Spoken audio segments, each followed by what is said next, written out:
Okay. Hi, good afternoon. Welcome to Committee Adjustment hearing. In accordance with the Sections 45 and 53 of the Planning Act 1990 as amended, this meeting of Committee Adjustment of the City of Toronto is called to order. The Committee Adjustment considers applications for variances from the provisions of the zoning and that applies to property, and also permission to extend or alter lawful non-conforming uses and consent to survey property to create new lots. My name is Yim Chen. I would be chairing today's meeting, and I'd like to also introduce our panel member today. From my far right is Ms. Katie PCA, and Mr. Dino Labandi and Mr. Larry Clay, and on my left is Mr. Peter Reed. And I also would like to acknowledge the land that we are meeting on is the traditional territory of many nations, including the Mississaugas of Credit, the Anasabi, and the Chippewa, and the Haudenosaunee, and the Wendat peoples, and that is now home to many diverse First Nations, Inuit, and Métis peoples. We always acknowledge that Toronto is covered by Treaty 13 with the Mississaugas of the Credit. Committee adjustment public hearings are now conducted in a hybrid in-person and virtual format. Some participants will make their presentation in person, and others will participate virtually by WebEx. The meetings are also streamed on the Toronto City Planning YouTube channel. Anyone wishing to view the hearing might watch on YouTube. Those who want to participate virtually and have registered in advance will be connected to their tablet, computer, smartphone, or telephone, and have the options of participating via video or audio only.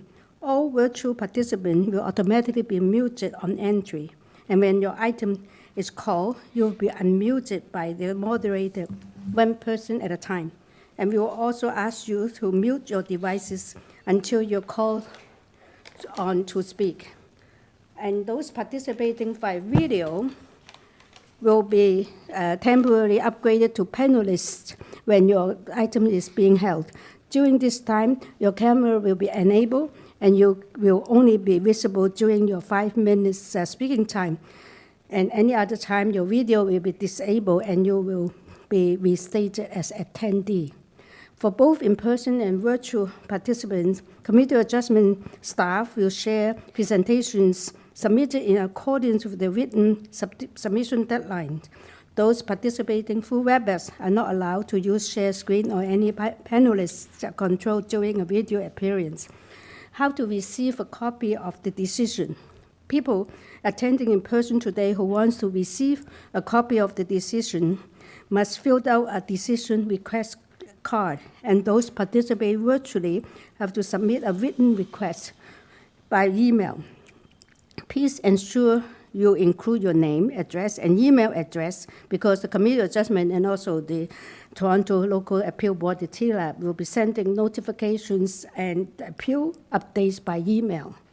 If you do not agree with the decision of the committee, you may be able to appeal the decision to the local appeal body, the TLAB, or in some limited circumstances to the Ontario Land Tribunal. However, the provincial government amended the Planning Act and in general removed rights of third party to appeal committee adjustment decisions. Only the applicant, the Minister of Municipal Affairs and Housing, specified persons and public bodies, such as those terms are defined in the Planning Act, are permitted to appeal. And also the appeal instructions are set out at the bottom of the decision. And the following is the hearing procedure. And first, I will call each item in the order listed on the agenda. And then when the application is not contested, the agent or applicant may proceed with the presentation if desired. When the committee does not require presentation, applicants are to advise the chair should they wish to speak to the committee, and the committee might ask questions or take the matter into committee for decision. And each speaker including the applicant or agent, will be given a maximum of 5 minutes to address the committee. And I will comment when you are reaching your 5 minutes. And any presentation or other materials you wish to submit to the committee must have been emailed in advance. Staff and committee member cannot accept material during the hearing.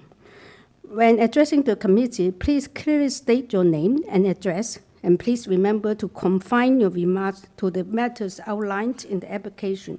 And the application the applicant or agent will proceed first, and then we make a presentation to the committee.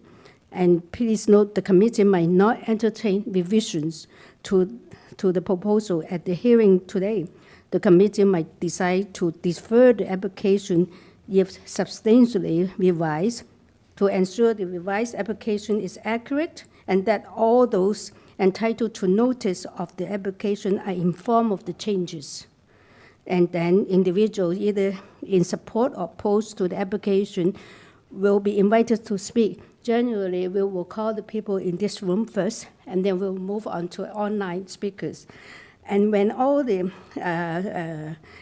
committee members may ask each of the speaker questions after they finish their presentation. And when all the speakers are finished, the applicant or agent has an opportunity to rebut only those issues that were raised by the speakers. And this will mark the end of the discussion, and the application will be then taken into committee for decision.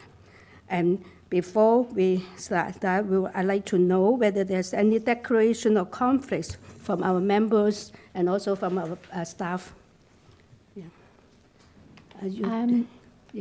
Thank you, Madam Chair. I'm going to declare another conflict for item 34. 34, okay. The same agent for the same reasons stated earlier, previous working relationship. Okay. Thank you. So we'll get item 34, yeah. All right, so are there any deferral requests or closing files in the afternoon Through session? you, Madam Chair, I see no files to be closed this afternoon. Through you, Madam Chair, there is one request for deferral, Okay. item number 25, Okay. 53 Beresford Avenue, file number A0794/25TY. Okay. I don't believe that the sign was posted in time, and that's the Okay. reason for deferral. And through you, Madam Chair, we are able to accommodate rescheduling the application to our February 25th hearing, 25th, if that works with the applicant. Okay, so are you the applicant? Are you the agent? Yeah. Yeah, okay. I think, thank you, yeah. I think that in that case, it's an automatic deferral anyway, right? Yeah. Oh, yes, I thought we were going, we were doing so well. I thought we were going to just, do it very, very efficiently. I forgot to read your purpose of the application. Is to construct a new one-story detached dwelling, which is contain a sitting room and a study area in the rear yard. The auxiliary building will not be used for habitable space. The existing detached garage in the rear yard will be demolished. We also received minutes from December 3rd, 2025 for a hearing. And also we received copy survey, site plan, floor plan elevations, and also a deferral request from the agent. Thank you. Yeah, that's all we have received. And I think we are ready now. So I think we got your name and address already. Is that it? Yeah, I think so. And then I think that. The reason for, isn't it the reason? Pardon? There's no reason? Oh, no, he has, the posting was, the sign is not posted. Deadline, that's all, yeah. It's not, okay, now you know when the deadline is, right? Next time, if I have to go up there myself, I'll put it in the ground, yeah, thanks. And also, I advise if you do that, you probably would like to take a picture of it. Yes, they're showing aware. that you have They'll posted get it on right the next dated time, I think. picture, yeah. Okay? Yeah. Thanks. Thank you so much. And I know we have a motion, please. Yes. You defer, and then a second, Mr. Second, just let me Katie. All in favor to defer? It's all in, it's unanimously defer. Thank you. And now we're going back to item 18, I see, 19. Okay.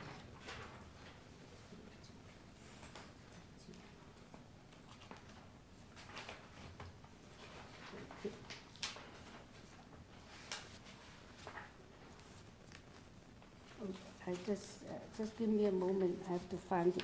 Okay, 19 ABC is 661 Beresford Avenue. This is to obtain consent to survey the property into 2 undersized residential lots. This is to construct a new 3-story semi-detached apartment building. It's a 4-plus with a front porch and stairs, and a rear porch with stairs, and a front and rear balconies on the 2nd and 3rd levels.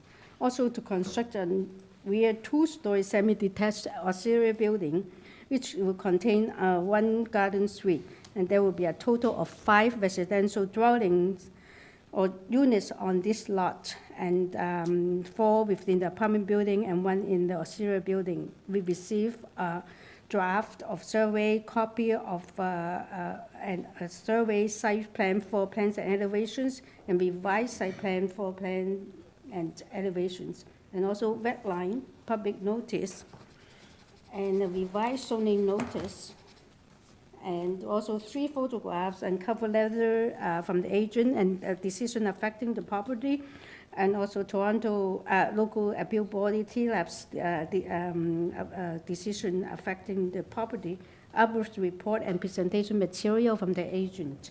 And that's all you want to apply for. Okay, okay, we are ready for you. Yeah. Through you, Madam Chair, we have the agent in person and 3 speakers, registered how many? speakers. 3. 3, so you do have some opposition here, so you like to get a 5-minute presentation from you. Yes, thank you. If staff could please pull up our supporting material. Yeah, let's get all the material on the screen first, yeah. Also, I'm Craig Race, 100 Lombard Street. I'm the applicant. Okay.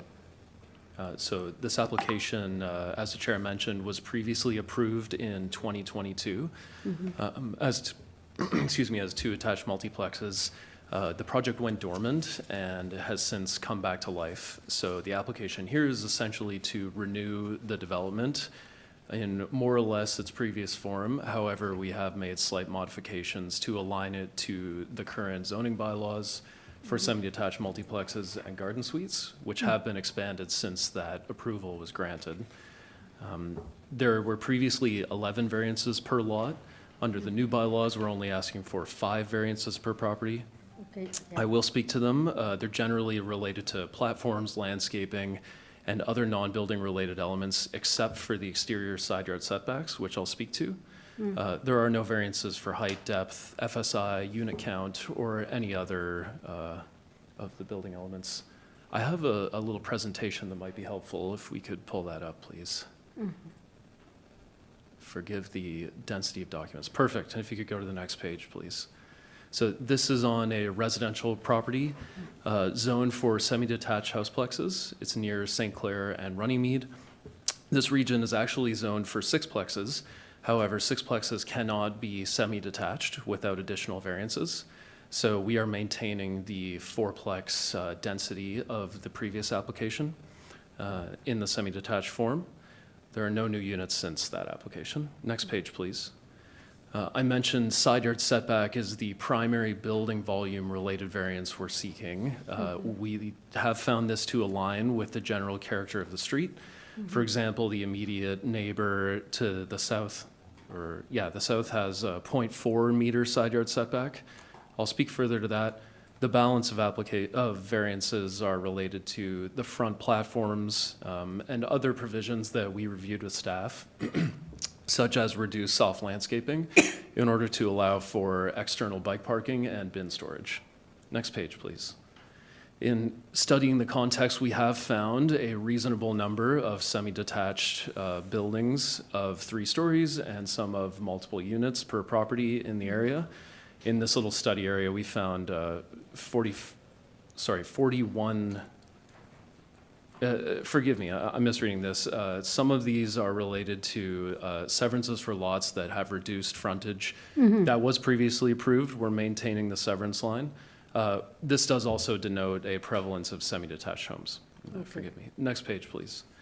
Zooming in on the front yard, this is the crux of a lot of the variances related to platforms and landscaping. As you can see, we attempted to minimize the amount of hardscape in order to provide code minimum exiting and the necessary accoutrements such as bin storage, and in the rear yard, we have some vertical bike parking spaces. Next page, please. We did fairly extensive outreach to the neighborhood through a letter drop. We talked to planning, transportation, attempted to reach out to the councillor. Some letters from neighbors, support and opposing, are attached, as well as multiple staff reports. We have reviewed the staff reports and are okay with all the conditions being imposed. And the next page, simply to summarize, this application really does bring an old application back to life under the new bylaws. We have attempted to improve the application to reduce the number of bylaws in bringing it back to life, so we do view it as an improvement from what was previously approved, since it has fewer variances. And we hope that you agree. We view this as a fulfillment of Council's EHON efforts and our continuing pursuit of finding missing middle density in our neighborhoods. Thank you. Thank you. On the list, you have submitted red line public notice. Are there some changes from the agenda we have? Those were reviewed with staff, so what should be attached here should be correct. To be correct, to be current. We don't need to make any revisions.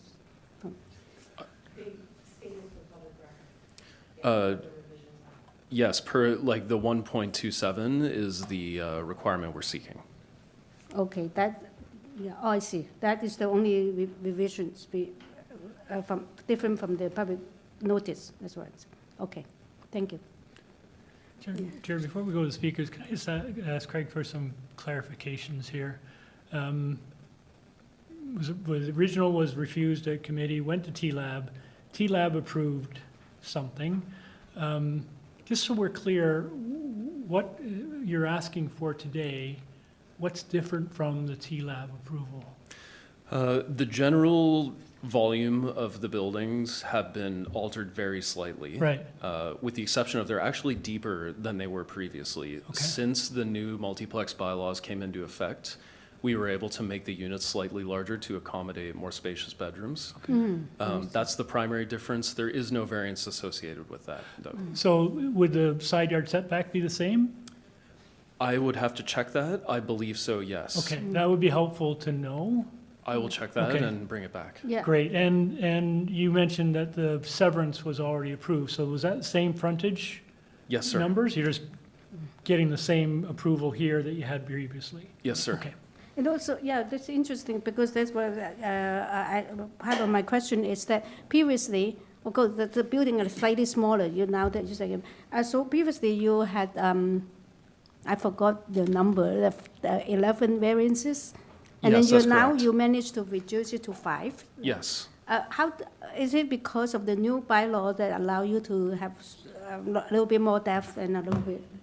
That's correct, yes. CFA or whatever, yeah. Yes, in this zone, the way depth was calculated was altered under the new multiplex bylaws, and this is the depth that could result.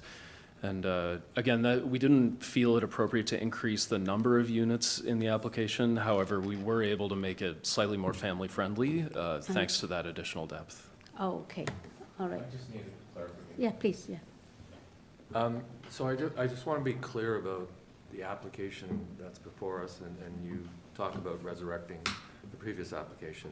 The materials that I'm able to access shows a previous decision at Committee of Adjustment. It's just one decision, which talks about a fourplex. I wasn't aware that there was a severance included. Is that correct? There was a severance, and there's two proposed fourplexes. My guess would be that the previous decisions were split between the 3 different application Right. numbers. The T-Lab decision should include everything in one. Okay, it doesn't. And by the way, just for the record, in my previous role as TLAB chair, I was not involved or had influence on this application. But that's what, so my colleagues' questions clarified for me, except I don't see, the additional applications and decisions. So I just wanted to clarify. So it's really bringing forward, relatively speaking, the same application in a sense. Yes. And of course, being cognizant of the new policies that are, okay, thank you. Yes. Okay. Thank you. So, thank you. So, thank you for the clarification, but I have a question, open question. So, but it's not included in the TLAB the decision or report. So does it mean that sometimes you'd wait for some time for them to put everything together, or it's just missing? No, I mean, I haven't read through the decision, so it may be included, but typically, yes, they deal with the consent. They deal with all the. Oh, the ABC, yeah. Okay, that's what the committee assessment usually do too. Yeah, okay. Thank you. So we just have to trust the words, yeah. All right, so we do have any more questions, or we wait? Yeah. So we have to listen to the other, there are a couple of 3 more speakers, is it? Yes. Okay. Are they online, most of them? Okay.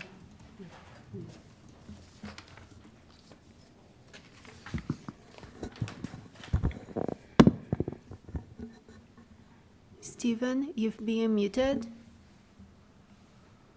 Great, thank you. Can you hear me? Yes, we can hear you clearly. Yeah. Perfect. Thank you, committee members, for hearing my views on this proposal. My name is Stephen Maroon.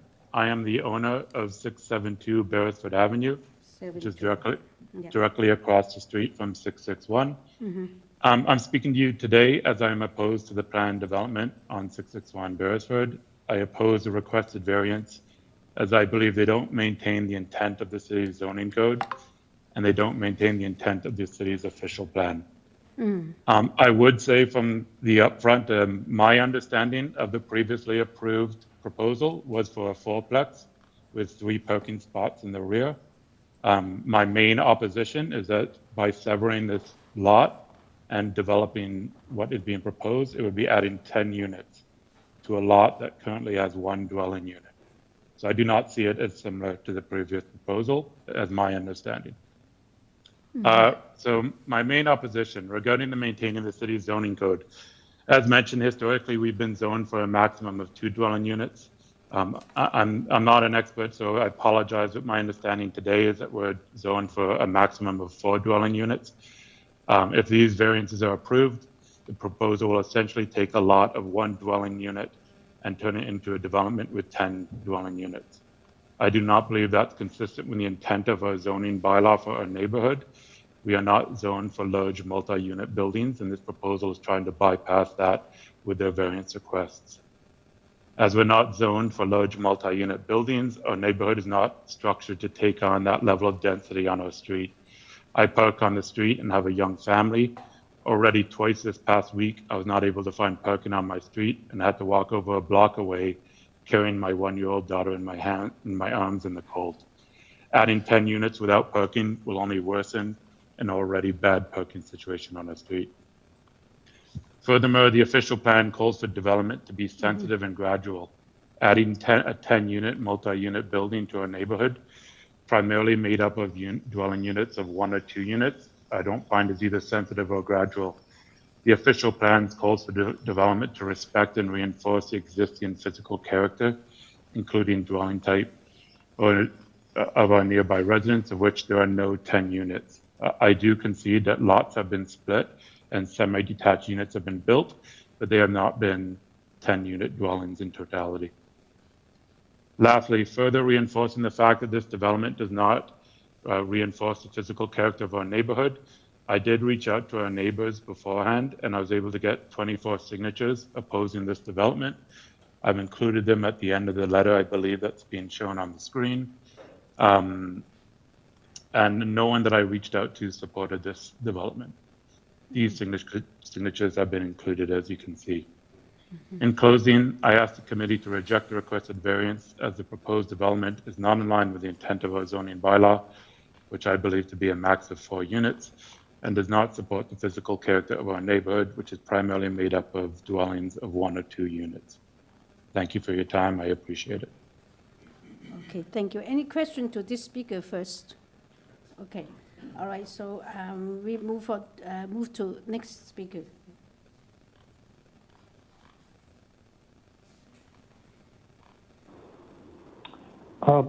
Good afternoon, members of the committee.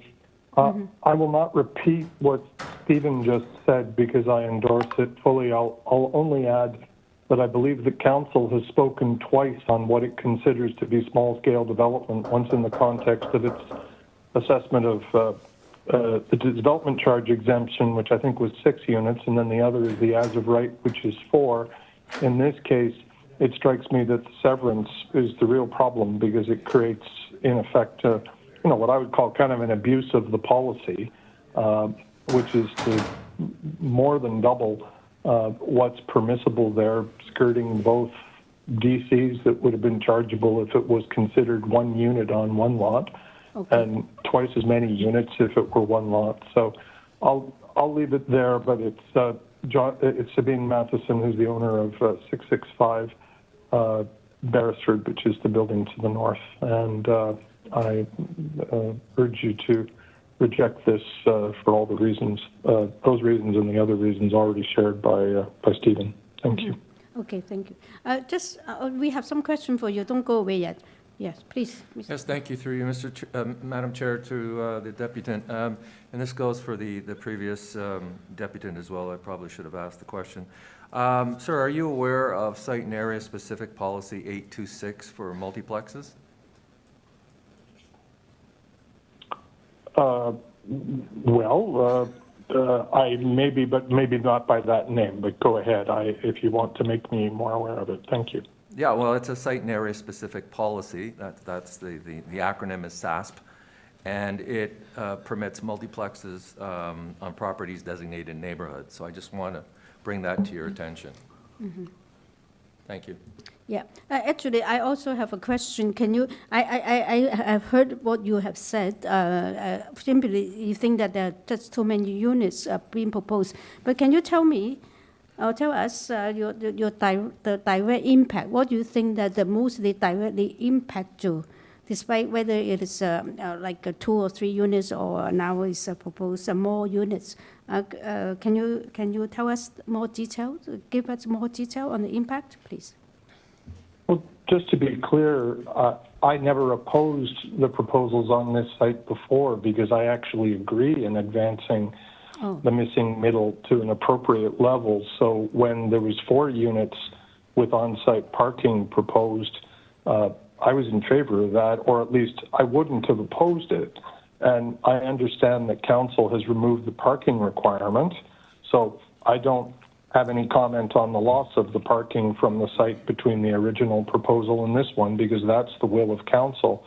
But council didn't set a minimum lot size, so the proponent is seeking to split the lot into half and put twice as much on. I mean, the policy would be much more complete if there was a definition of minimum lot size, so that instead of being able to split a lot in half and in effect double what you want to have by way of units, it would be a more complete policy. And I understand the problem. I understand that. That's not my question. Sorry, sir. I actually, you have spoken on that. I understand your point on policies. I just want to know whether there's any real physical impact that it will be more this time than last time, as you say, it was a fourplex. Well, I don't know that I don't know if there is sufficient allocation of space for garbage and recycling units, as has been already indicated. And with the loading of that many units, I know we're trying to advance people not having vehicles, but the shortage of parking in the area is already critical. And so I think with that many people, it's unrealistic to assume that none of them are going to have any vehicles. And then the other thing, I think, when you start to imagine whether the function that such a place is going to have when you have that many units, if it's going to wind up functioning more in the nature of a rooming house or a shadow hotel or that sort of thing. That's harder to tell. I don't have any insight into what the proponents are anticipating to use the place for, but it just strikes me as considerably higher loading. The other thing is it's already a challenge as it is with respect to the runoff with surfaces as they are, and the more you put on the site, and then the more you encroach in the variances, which is the subject of the second and the third, or B and C of this, the more putting those externalities onto the neighboring sites, the more the impact is on the immediate neighbors. But I think my various residential neighbors have indicated pretty clearly through the many letters what they think the general impact is going to be on the burden of increased residential impact in the area in such a small site. Okay. But I would say that if it's a 4, I'd be all in favor of it, plus the garden suite of even 5. So I don't expect it to stay the way it is. Thank you. Yeah, all right, thank you. Any other questions? Okay, so we've done, yeah, we can move to the next. We've speaker. tried to reach the third speaker, Nicholas Singh, multiple times, and he has. Oh, you tried multiple times? Yes. And that's all the speakers? Yes. Okay, now, Can I interject? I'm sorry. yes. I misspoke about this application. I'd like to correct something before you make a decision. No, we are not making the decision. We are going to actually bring you I back. think it's important. Yeah, it's true. I know. I just say that. Apologize. Yeah. So we have two very similar applications with this client. The T-Lab decision did not have a severance as part of this. I I'm see. extremely sorry. Yeah. I'd be happy to speak to the character of the lots as part of the severance. If you'd like me to go back to that, my deepest apologies. I would have, I like to, but I will have to check with the other members. You wouldn't mind, the Yeah. question I would have then, you put up a graphic that showed about the number of properties that are less than the minimum, which is fine, I get that. Do you have any sense of how many are less than the 5 meters? Because I mean, I presume some of those are just under 6, but do you have any sense of how many are less than 5? I can have my staff research that and bring it back to you if you want. Well, again, It's- I think it's relevant, that's all. Yeah, That's the only only- thing. I I mean, think so, yeah. I'm familiar with this neighborhood, there's lots of semis, you're absolutely right. And I would guess that there are probably some semis that are less than, or 5 or less, but it would be helpful to know that. Yeah. I will get that number for you. In our study of the 2 blocks, we found 45% of the lots are below the requirement for lot Of the frontage. 6 meters, yeah. And I can certainly tell by looking that many of them will be less than our proposed frontage. That's so what I just want to kind of confirm that, if that's Yes. okay? Yeah. We also are not seeking a variance for lot area, only Right, for I noticed that, frontage. yeah. Actually, yeah, it's very relevant question because that's the only, for all the whole proposed application, actually that's the questions. But then I thought that it was already approved, so I'm setting it aside. But it is useful. I have done the similar thing Larry did is by eyeballing. There's some semi-detached lots that on the south side especially seems to be like about 5 meters or there.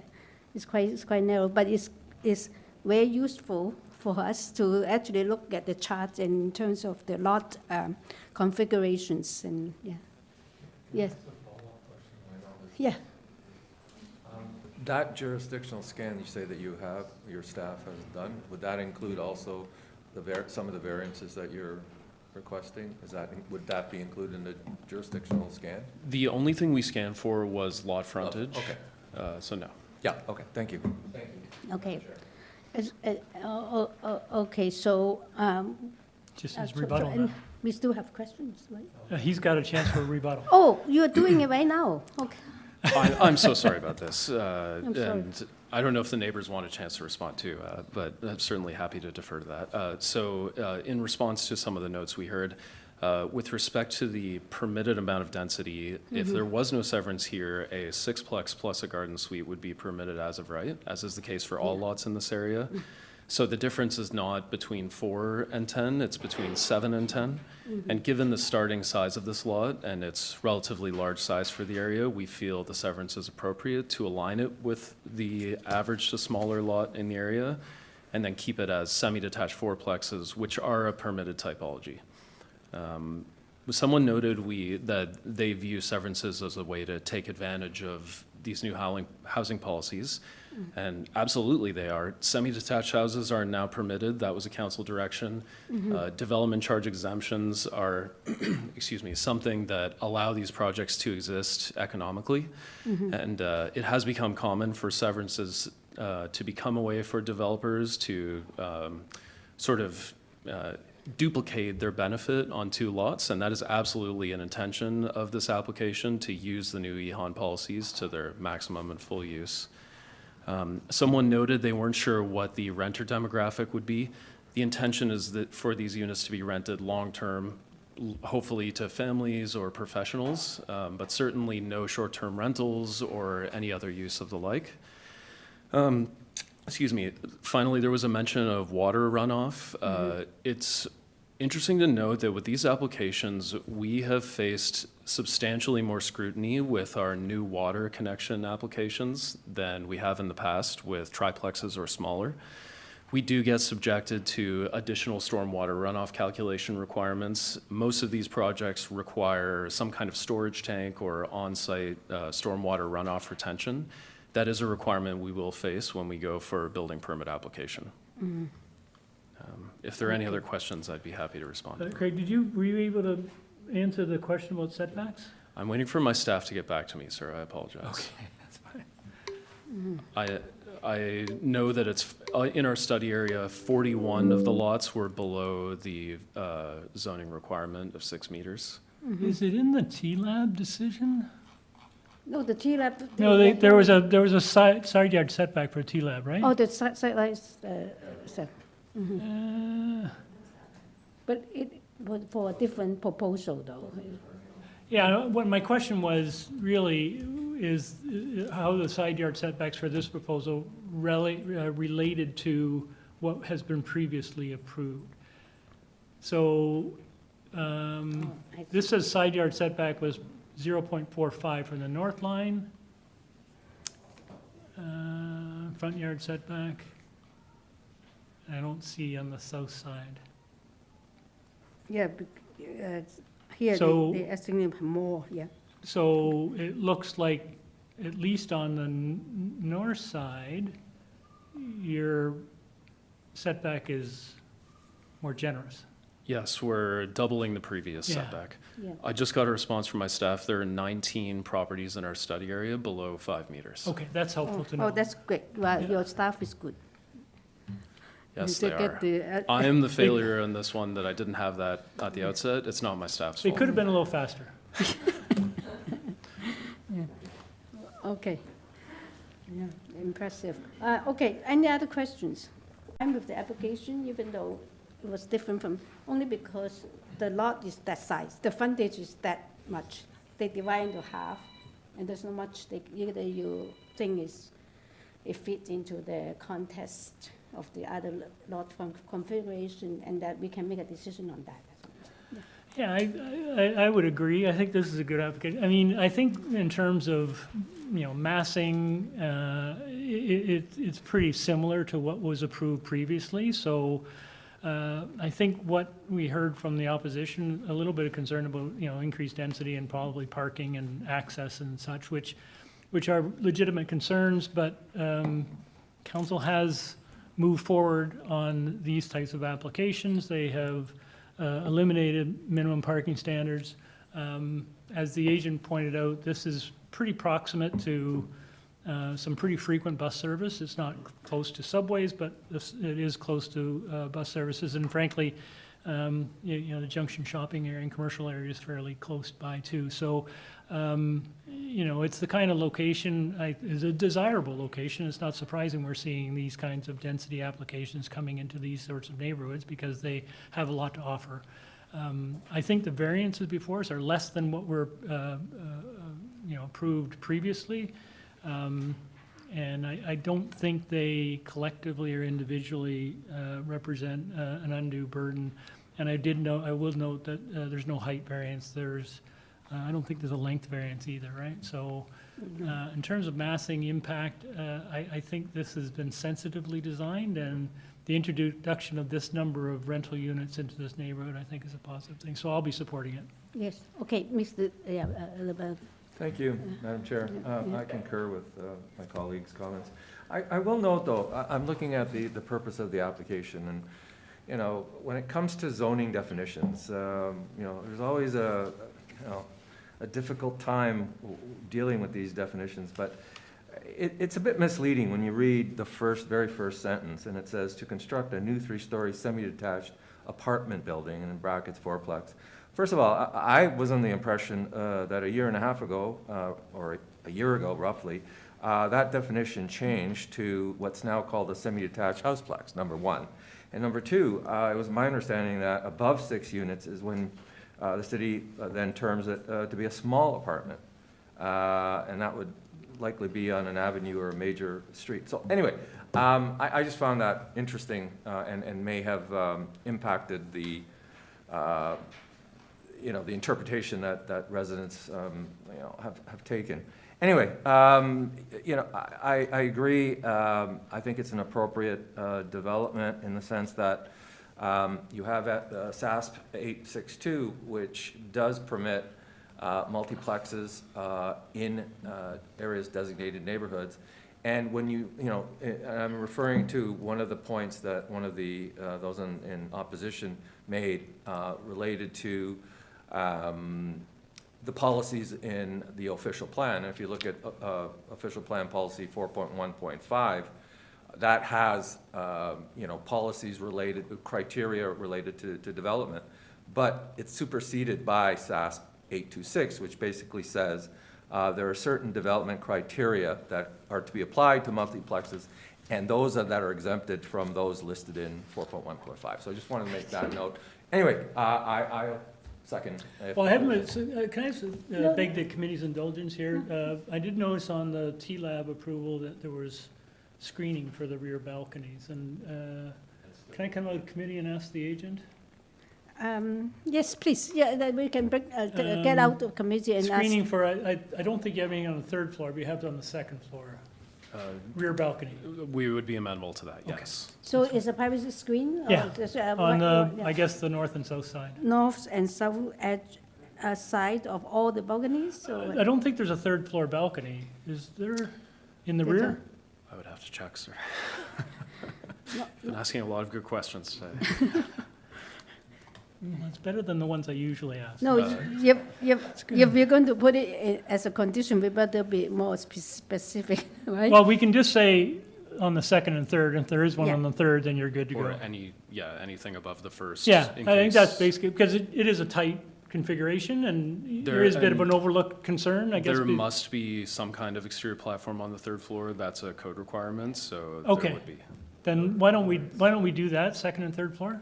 Second and third, okay. And also, are you making a I can make a motion, sure. Because there are Peter, conditions. did you have anything? No. Katie, you all good? Sure, I'll, as I think for the reasons we've all talked about, this is I think a supportable application. I'll move approval. There is engineering conditions, I guess the standard severance. There is forestry for part 1, there's forestry number 3 for part 2, there's forestry 2 and 3. And as a condition, can we have privacy screening on the north and south sides of the 2nd and 3rd rear balconies? And also it's amended application for part 2, yeah. Okay, Yeah. 1 second, Ms. PC. Ms. Dino, second, okay. With all these conditions, and we have a second on motion, all in favor?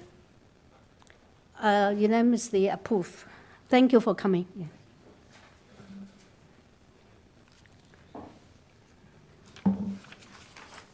Okay, now we move to item number 20, A, B, and C, and it's 127 Watson Avenue. This is to obtain consent to serve the property into 2 undersized residential lots is to construct a new 3-story semi-detached dwelling, a duplex with a front porch and a rear ground floor deck, and a front basement walkout, and a front yard parking pad. And there will be a total of 2 residential dwelling units on this lot.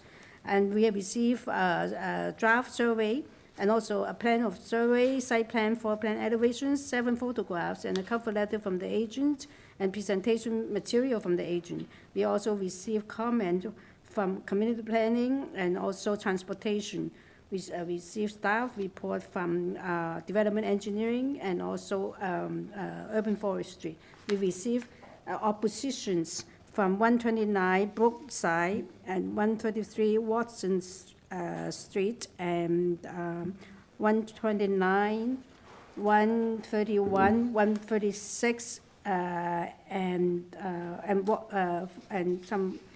Tom Weil from Watson Avenue.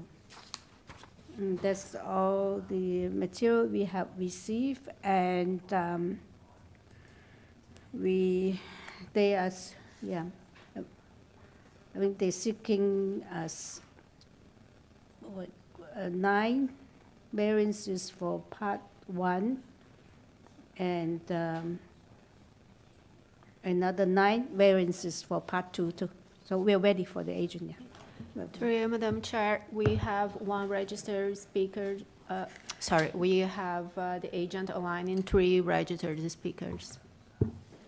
Okay. The applicant's online, right? Yeah. So. Yeah, Okay. online.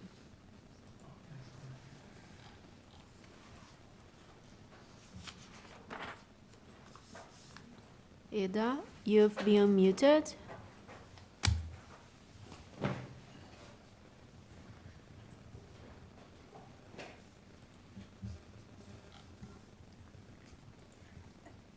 And do we have opposition to speak to this item?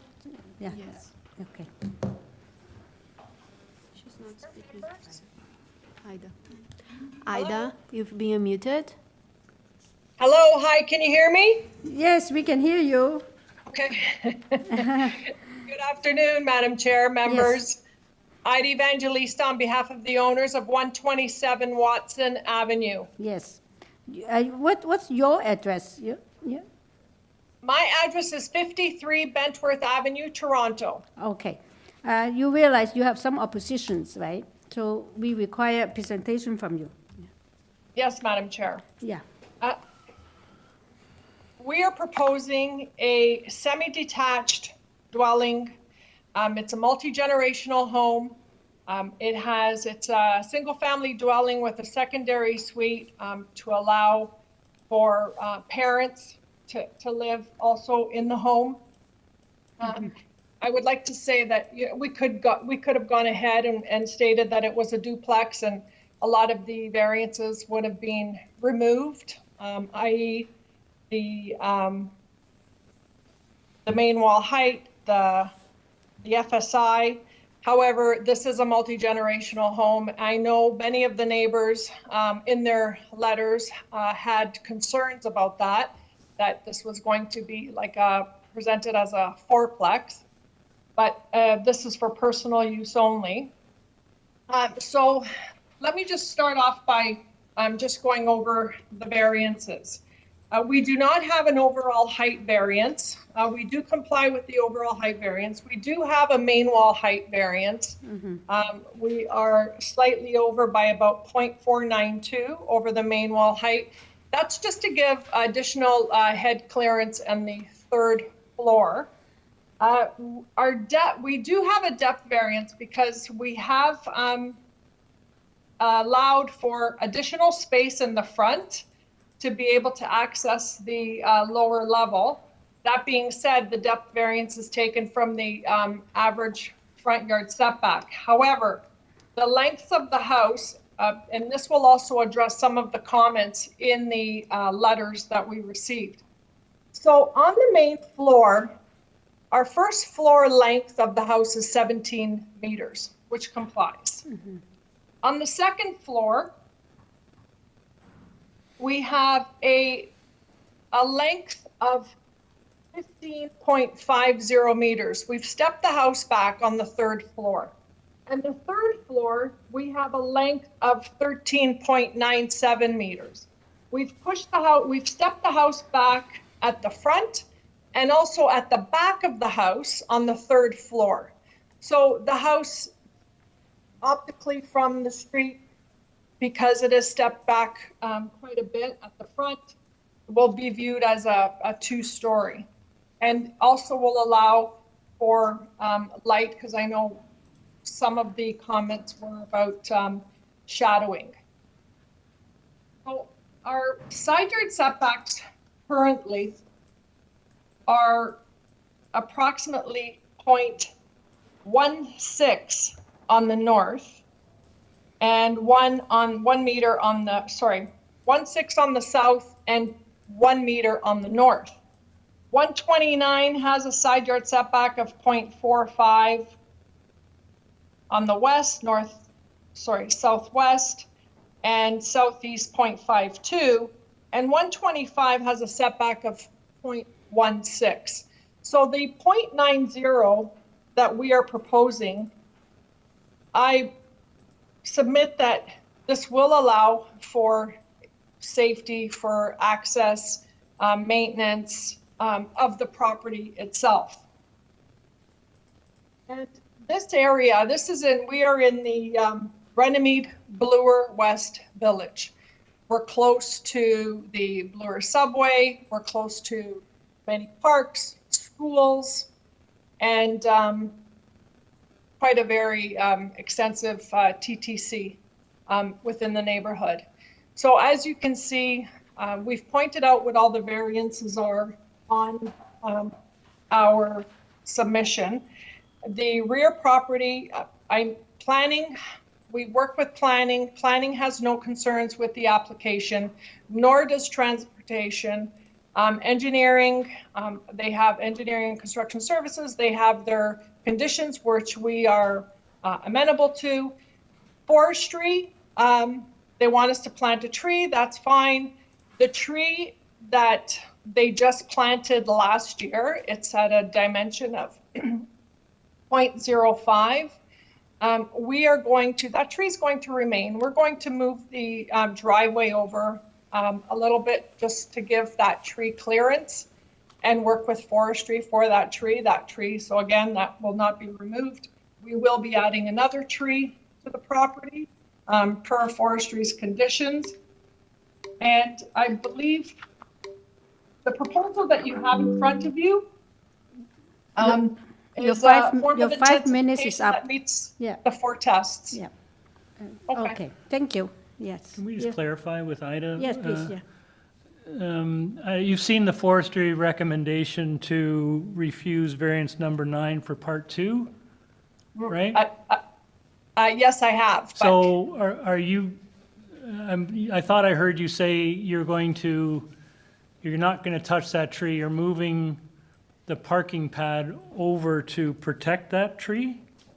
that is correct. Through you, Madam Chair, Member Clay, yes, that is correct. So you currently have, what's the parking of the existing building? There's one driveway parking pad, is there?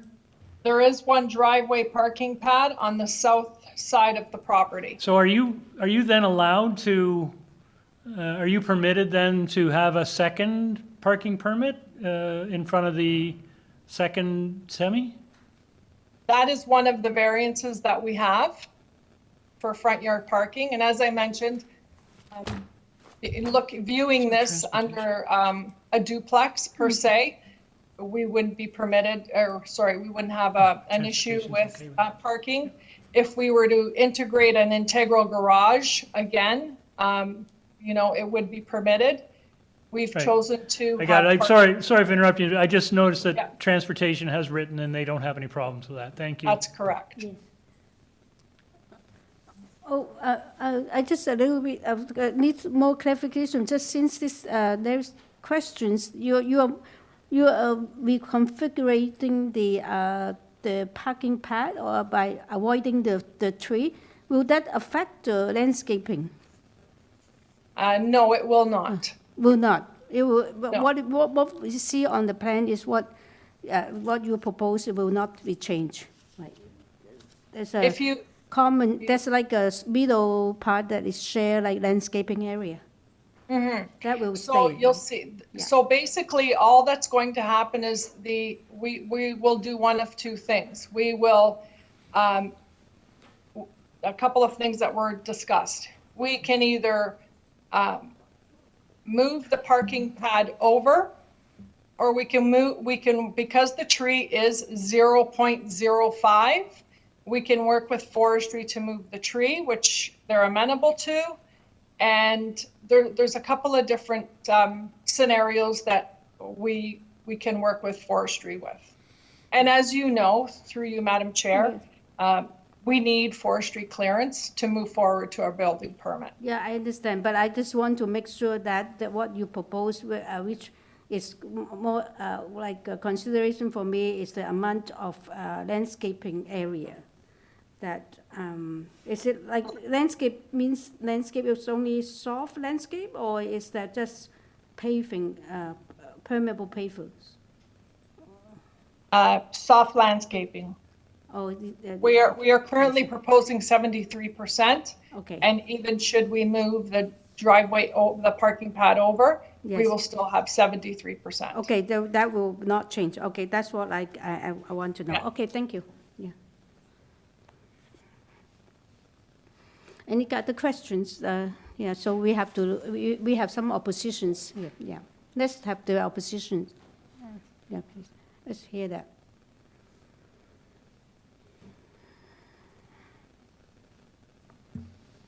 Michaela, you have been muted.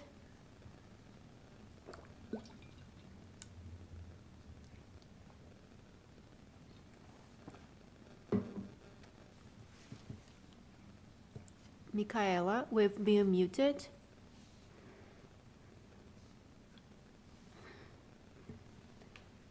I'm gonna try the next one.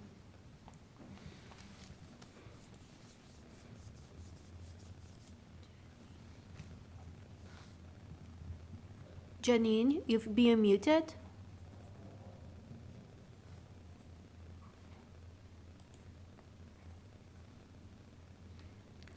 Do we have another one? Another one? Yeah, we can try the other one. Janine? Hello. Oh, okay. Hi. Yes. Can you give your name and address, please, for your records? Yeah. Yes, thank you. My name is Janine Macy, and I'm at 136 Watson Avenue. Okay. All right, so you have 5 minutes to tell us, give us your concerns. Yeah, thank you. Yes, thank you. I just point out that the acoustics are such that there is a lot of feedback and echoing, so I haven't been able to understand all of the presentation, but I will do my best. And I won't take... why don't you, we have a little bit echo from you too. When you try to, do you have more than one devices on?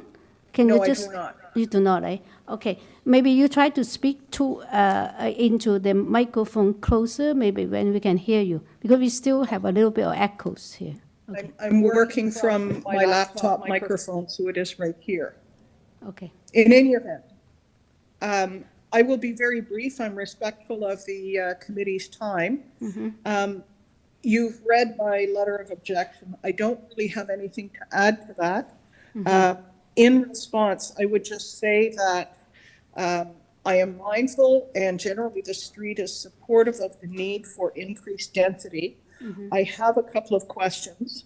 Number one is, the agent has advised that this is a multi-generational property that's proposed.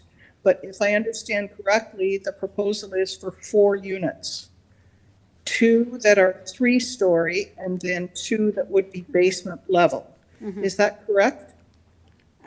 I think that there are 2 semi-detached duplexes, yeah, that altogether is 2 duplexes at 4 units, yes. Right. So what is unclear to me is whether or not that is 2 multi-generational units, or is it 1 multi-generational unit of 4 properties? We can get the agent to respond to that, so we can, yeah, you can give us the next, your next concern. Yeah, we'll bring back the agent to respond to that. Thank you. The second point that I want to make is that the agent for the applicant has spoken to the one tree that is in the front. They're proposing to move it with the assistance of the forestry department. My concern, however, is from their own photographs, you would see that there are at least 2 mature trees in the back. And if I understand correctly, those trees will be lost, as well as an amount of green space, both in the front and in the back. Now, I've heard the agent indicate that 73% of the green space will be softscaping, but I would suggest to the panel that we are in need of as much green space as we can possibly keep. What hasn't been addressed is that the property behind this is an apartment building with a paved parking lot. To the south of that is a fire station with a paved lot. And to the north of it, it is a daycare. And then it is the library at the corner of Jane and Dundas. So behind, we have no softscaping. And it seems concerning that we will lose softscaping at the front. And my suggestion would be to the panel that any trees that are being replaced would not be of the same size or structure as the 2 existing mature trees that are back there. Thank you. Yeah. My final clarification is I appreciate that the agent has indicated that the plan now is for setbacks on the 2nd and 3rd floor in the front so that the structure would not be so imposing on the street. I would respectfully submit that that isn't going to assist the neighbors who are directly to the north of them, pardon me, because what they're talking about is a setback that would still be 3 stories at the back, and that would directly impact on the light going onto their property. I am across the street on the west side, facing east, and I am 2 doors north of that. When one considers what the angle of the sun is from rise until midday, I would suggest that the first part of that, a significant portion up until midday, is still going to be shadowed, especially in the wintertime. I've spent a fair amount of money having the front of mine landscaped. There are 2 mature trees on a lot my size, and I really wouldn't want to lose that given the fact that green space is so important. Thank you. Yes. I honestly think that that's all I can really add to this, and subject to any questions from the panel. Thank you. Yes. Yeah. Any questions? You do? Okay. So it can be then. Thank you. Do we have another speaker? Can we connect with? Yeah.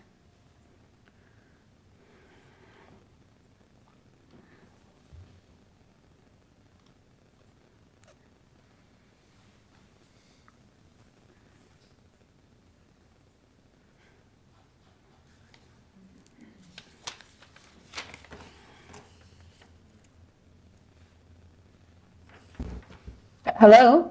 Yes. Hello? Can you hear me? Yes, we can hear you. Oh, okay, thank you. Sorry, I've been trying to connect all this time. Technical difficulties. All right, hi, my name is Michaela Cameron. I live immediately next door at 129 Watson Avenue. Okay. I live with my husband and my young children there. And I'm here today as a parent and a neighbor to share the real impact this proposal would have on my family. The zoning allows for a floor space index of 0.6, but this proposal is 0.99, which is a 65% increase. That level of density creates a far larger and more dominant building than what this lot and street were designed for. And for our family, the impact is very significant. Our backyard is the only outdoor space where our children can play safely every day. The increased height and the reduced setback will take away sunlight, especially in the fall and the winter, making the space less usable. It also brings the building so close to our yard that there's a real risk our children could accidentally hit the rear-facing windows while playing, which raises safety concerns. because of the scale of this density increase and its direct impact on our children's ability to use their only outdoor play space safely, we believe this is a major variance, not a minor one, and we respectfully ask that the committee refuse this application or require a meaningful redesign. Thank you. We have some questions for you. Don't go away Okay. yet. Yeah. Thank you, Madam Chair, through you to the Yeah. deputant. And I've seen this through 2 or 3 of the letters in opposition on this application. You indicated that the FSI has calculated the increase at 65%.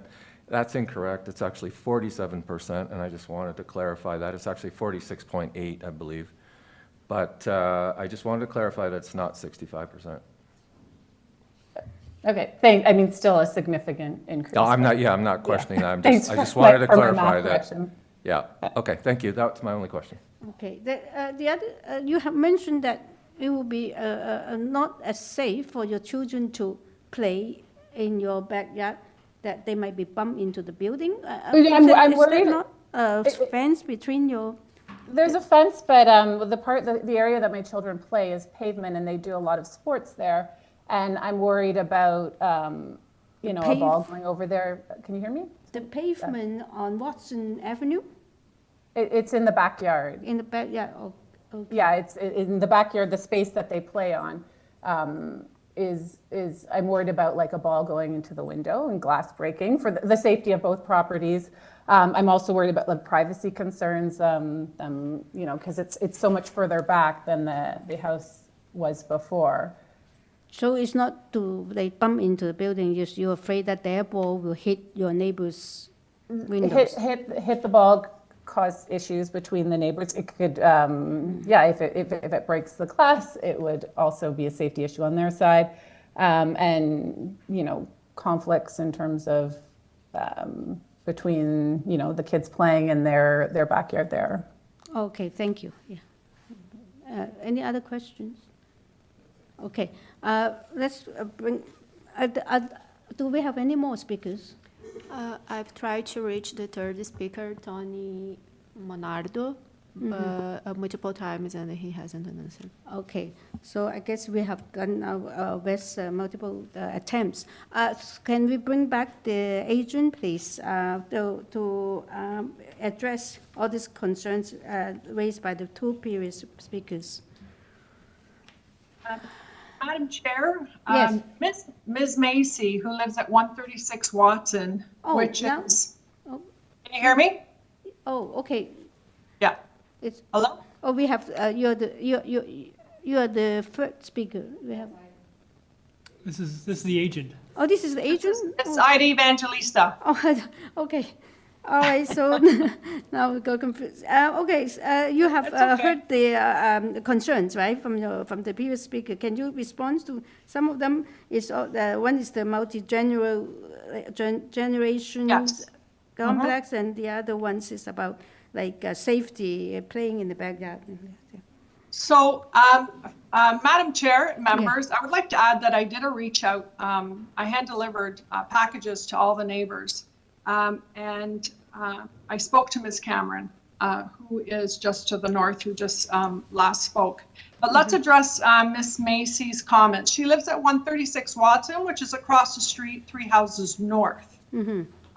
So my comment at the beginning was multi-generational. So this is a semi-detached home. That means 2 homes, just like they are across the street, and each home will have a family and parents that will be living in the basement unit. It's just a basement unit. We're not adding, it's not, many units in the home. It's a single family dwelling on each side with a secondary suite to allow for a family member to be, to live there. So I hope that clears that up.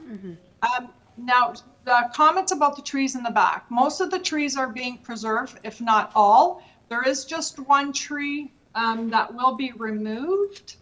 However, it is unkempt and will have to be removed and replaced with additional trees. So there will always be soft landscaping in the backyard. As she mentioned, behind us, there are apartment buildings and whatnot, and the fire station and so on and so forth. And, you know, they have hardscape, but we have sufficient amount of backyard area that will be able to, that is pervious and will remain as such. So also the other comment about impact on their son. And as I mentioned, they are 3 houses north. So the rear of the property is east. As we know, sun rises in the east and sets in the west. We have stepped back the 3rd floor at the front and at the back. I don't really, I respectfully submit that there will not be much impact on their son. Miss Cameron, who is at the house immediately north, I spoke to her. I did tell her that on the north there will be a fence, you know, in the rear yard, which the owners will be, you know, replacing because I'm sure it needs replacing. And the north side of the house, there's only 3 windows in the basement area. There's no windows on the wall. So I did assure her that, you know, even if the children did play in the backyard, there were no windows that could break unless they have quite the slap shot and it goes through the fence and into the basement windows. The reduction of sunlight, again, as I said, the rear yard is the east. We have stepped back the house on the 3rd floor substantially. The 3rd floor is only 13 meters in length. As for our FSI, because I know that was one of the comments that was made. So our FSI on the main floor is 15.36, which is quite low. The square meters on the main floor of one of the homes is 75 square meters, which typically FSI and as we see, you know, the FSI is quite high in this area. And this is just to allow the area on the 3rd floor. So, and for that reason, that's why, you know, great consideration was taken to step back the house at the front and at the back. I believe I have addressed their comments. I think so. I have, yeah, I'll make all the notes. Yeah, okay. Any question to the applicant now from the panel? Okay. No, we do not have any more questions for you. So now we are in committee. Okay.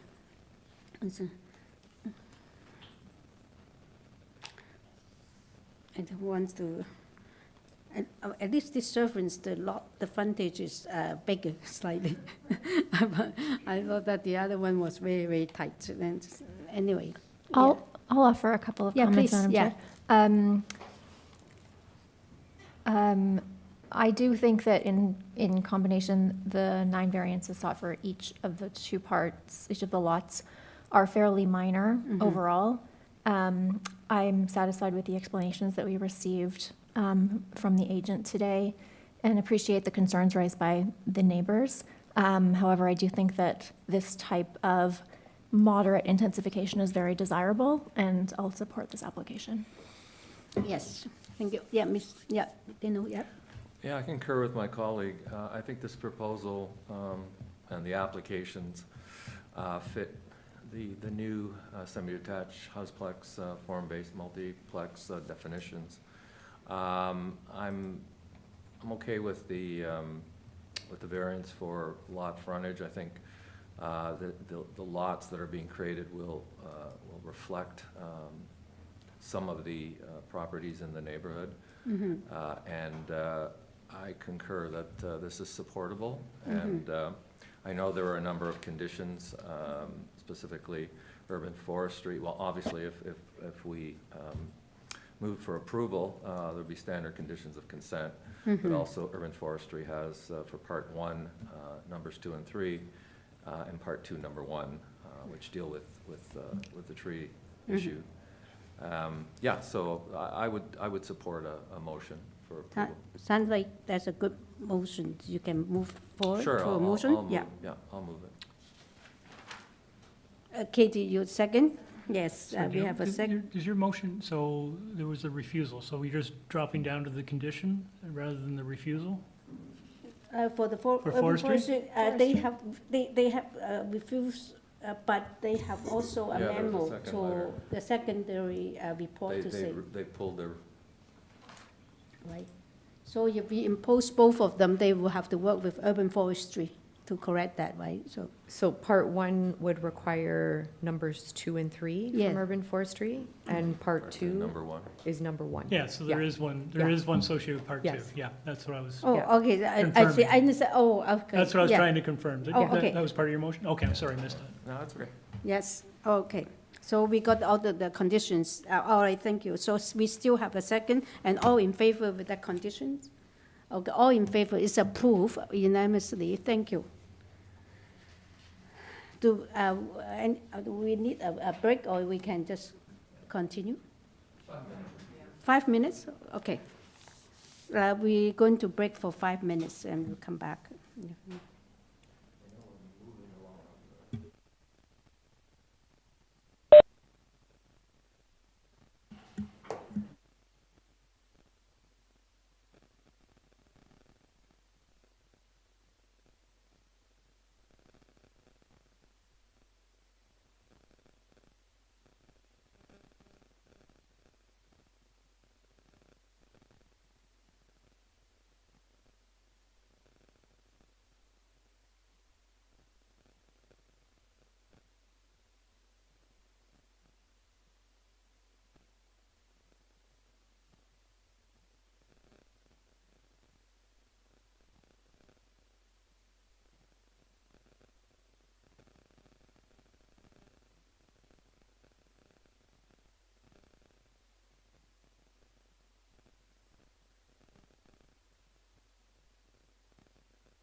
Yes, we resume, and the next item is item 21, ABC, and 18 Gabriel Avenue. This is to obtain consent to sever the property into 2 residential lots to maintain an existing easement or right-of-way, and to construct a new 3-story detached building, a 5-plex with front and rear basement walkouts, and also front and rear ground floor porches and stairs, front and rear 3rd floor planter boxes, and front and rear 1st-story balconies. There will be a total of 5 residential dwelling units on this lot, and we receive a draft or survey and also a survey, site plans, floor plans, elevations, photographs, and cover letter from the agent, and survey report, and also a tree protection plan. We have received comment from community planning and from development engineering, and also from urban forestry.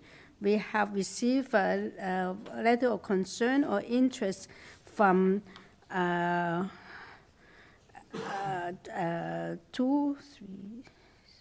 6 residents, and 4 of them with no addresses, and 5 of them with no address, and then from 23 and 235 Westview, and 23 Gabriel, and 235 from Westview Boulevard.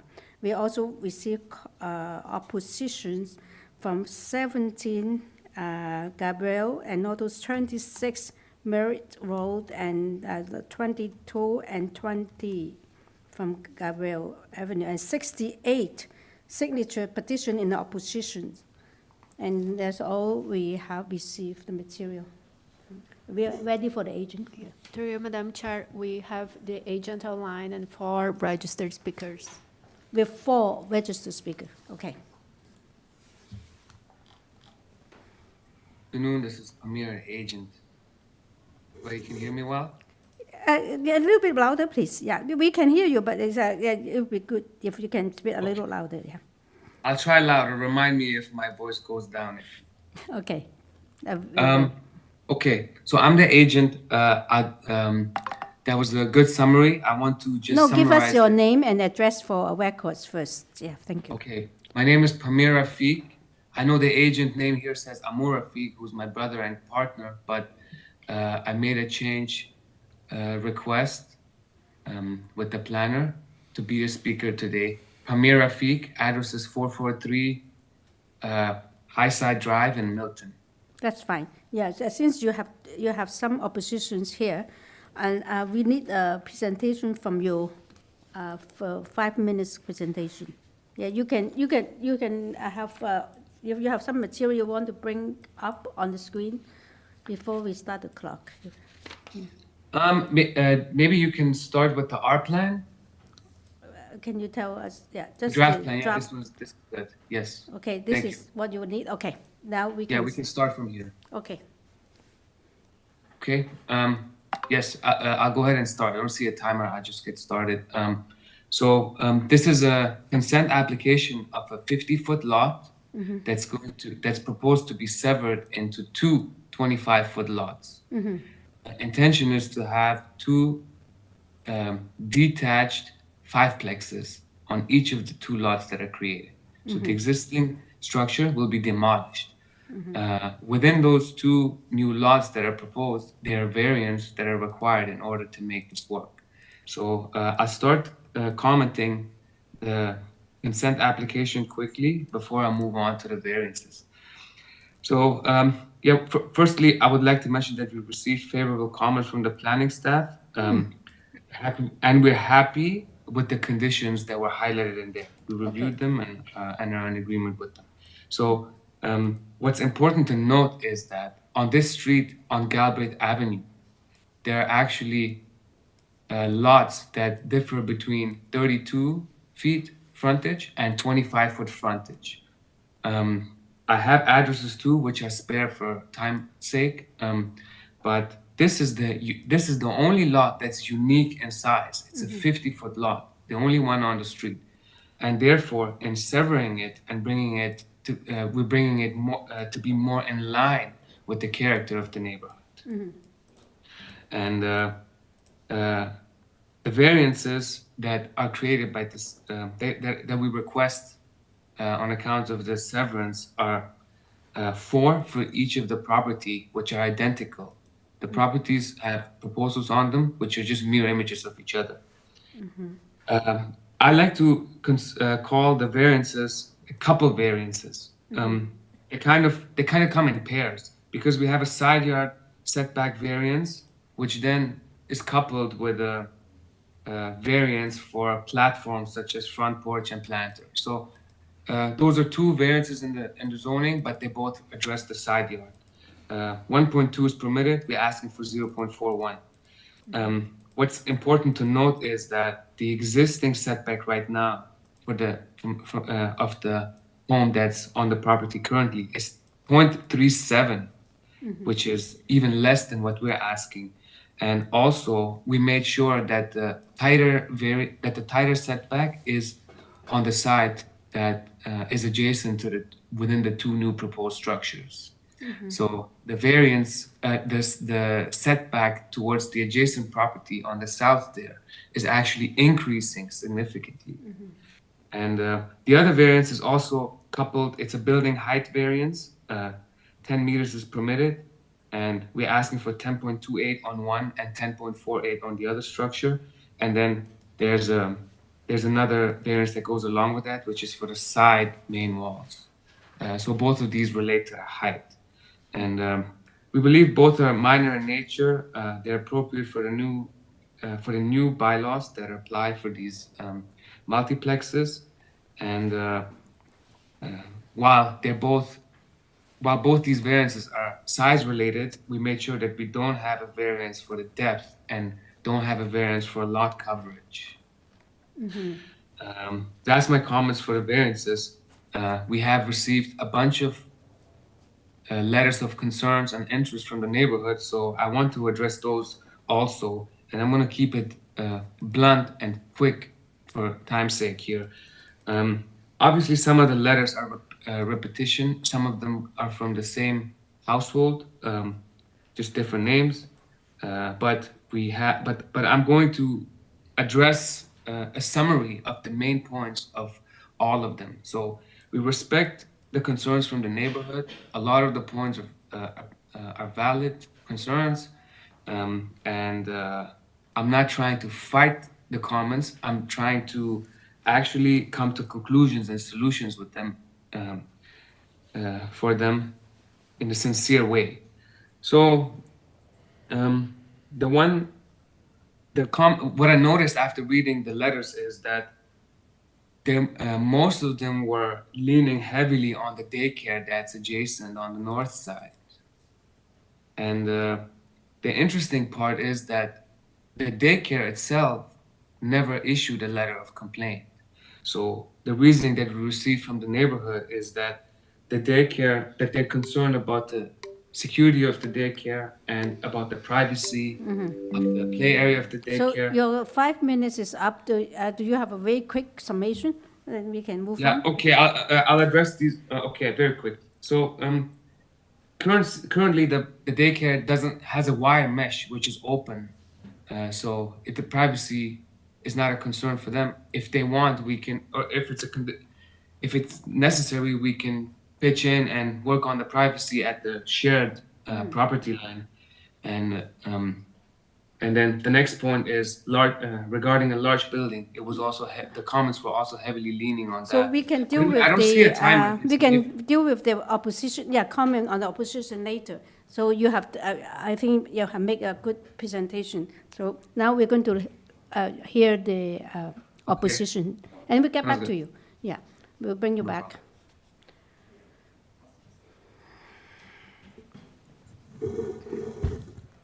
Good afternoon, Madam Chair. Good afternoon, everyone. Hi. Good afternoon. Yeah, welcome. So my name is Rose Chang, last name spelled Q-I-A-N-G, and I live on 20 Galbraith. So I'm the immediate neighbor, east side of the property. Okay. Yeah. Yeah. You do have 5 minutes to address us, but do you have something you want to bring up first on the screen? before we I don't. Okay, Yeah. so now you can start, right? Okay, so my concern mainly are about the impact to the community. My first concern is parking and safety. So for the daycare, parents drop off kids, and the community church is being utilized by the neighborhood for night activities such as yoga, taekwondo. People come and go, so the parking are actually quite scarce around that stretch of Galbraith. As well as that's the church, so like, weekends, it's fully parked. We provided photos of that. The fact that these units don't have parking does not work in the neighborhood. So I don't know if you're familiar with the neighborhood. West of O'Connor is completely industrial. If you want to buy a bag of vegetables, you can walk 40 minutes, or you walk 8 minutes to take a bus. So it's not really designed for people without cars. If they do park on the street, our street is not the same as other East York streets where there's laneway access parking. Our street is all private driveways, right? So with the private driveways, you're going to have limited parking. It's not a permit parking street. If you turn that into a permit parking street, it'll be the first in our entire neighborhood. That particular corner of the church is where the kids walk to school, to 4 neighborhood schools, 2 middle school, 2 elementary. Recently, city put 2 speed bumps on our street, 1 in front of our house, just to address the safety issue.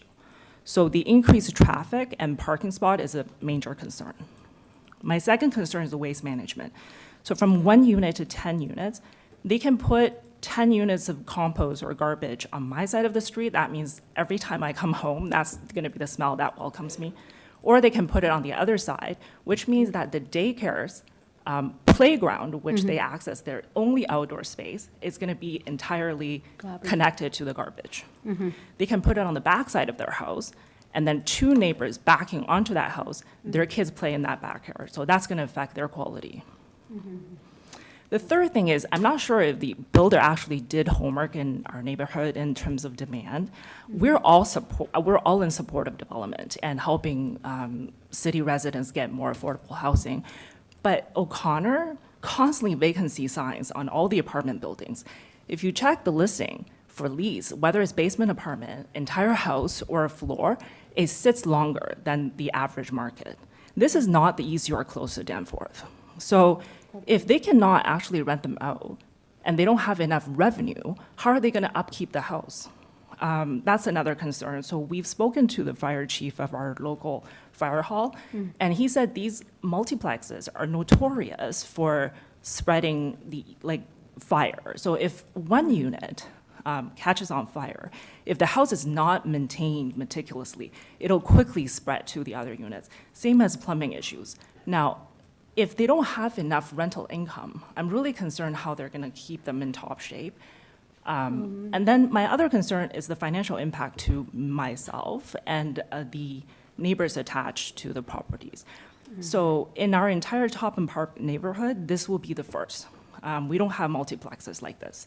This will be the first house almost built next to a house. So my house will be the first next to it, and the house is backing onto it as well. So I'm not sure how that's going to impact our home insurance, property tax, home values. So all that is a concern. We're all young families raising children. You know the cost of living today. It's not easy. So anything would actually impact our lives. So we love development of the neighborhood. But I think, to build multiplexes, they really have to do their homework and to see if it's worth doing so, if it means adding to the neighborhood and their own financial pockets. So I'm concerned that they see an opportunity, a lot, an old lady sold privately, and we're going to develop them, and we're going to try to make money, but have they done their homework to make sure that this is the right thing for this particular neighborhood, for themselves? Thank you. Yeah. So when they took possession of the house, I just want to add this one moment. My husband and I, we went to shake hands with them. We provided our phone number immediately. We told them we would support them. There was 0 engagement. We were never told, no neighbor was ever told, no neighbor was ever asked about anything. The daycare is not going to actually object because they're run by hired people. It's not the same as, I own the daycare, I'm going to object. That's run by a church. Exactly. That's why the parents are writing letters. So I just want to have the committee really consider this particular neighborhood and this particular situation. Not all multiplexes are going to be good for the neighborhood, and I think this one would be one of those cases. Thank you, yes. Okay, you do have question, just stay, Are there any more? yeah. Are there any more Yeah. speakers, or? Do we have any more speakers? No, we have, ahead. we can Okay. ask questions to the individual ones, otherwise we will Yeah. get mixed up with which one. Sure. Which one. So thank you, Madam Chair. So first of all, I know the area as well. Sometimes I divert myself to O'Connor Drive just to get the aroma of the Peak Freen factory. Yes. And of course, the former O'Connor bowling alley, but that's a long time ago. Can you summarize just very quickly what you feel are the impacts to your home, to your property? To of my this own proposal? Yeah. property, I think the density, waste management is a concern, parking, safety of my children crossing the street with increased traffic, concern of if they can get decent quality tenants that will allow them to make it viable and continue to maintain the homes really well. And that would be, that last concern would be something that the owner would deal with, but. Could be fire safety. Right, it could be fire safe. So it's just the safety that would be a concern if they don't get what they need in Right. order to, because these houses are, I've talked to my really good friend who's a builder. They're not cheap to maintain. No, I'm so sorry, I have to interrupt. I think that the intention of that question is that based on the 4 variances Yeah, for both parts, which, based on what they have proposed, not financial, not safety, I think because they're not proposing to change the safety plan or anything. Which ones you think that will impact you?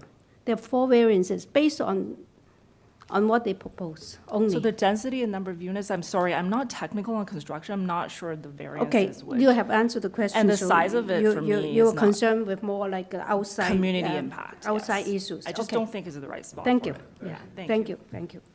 Yeah.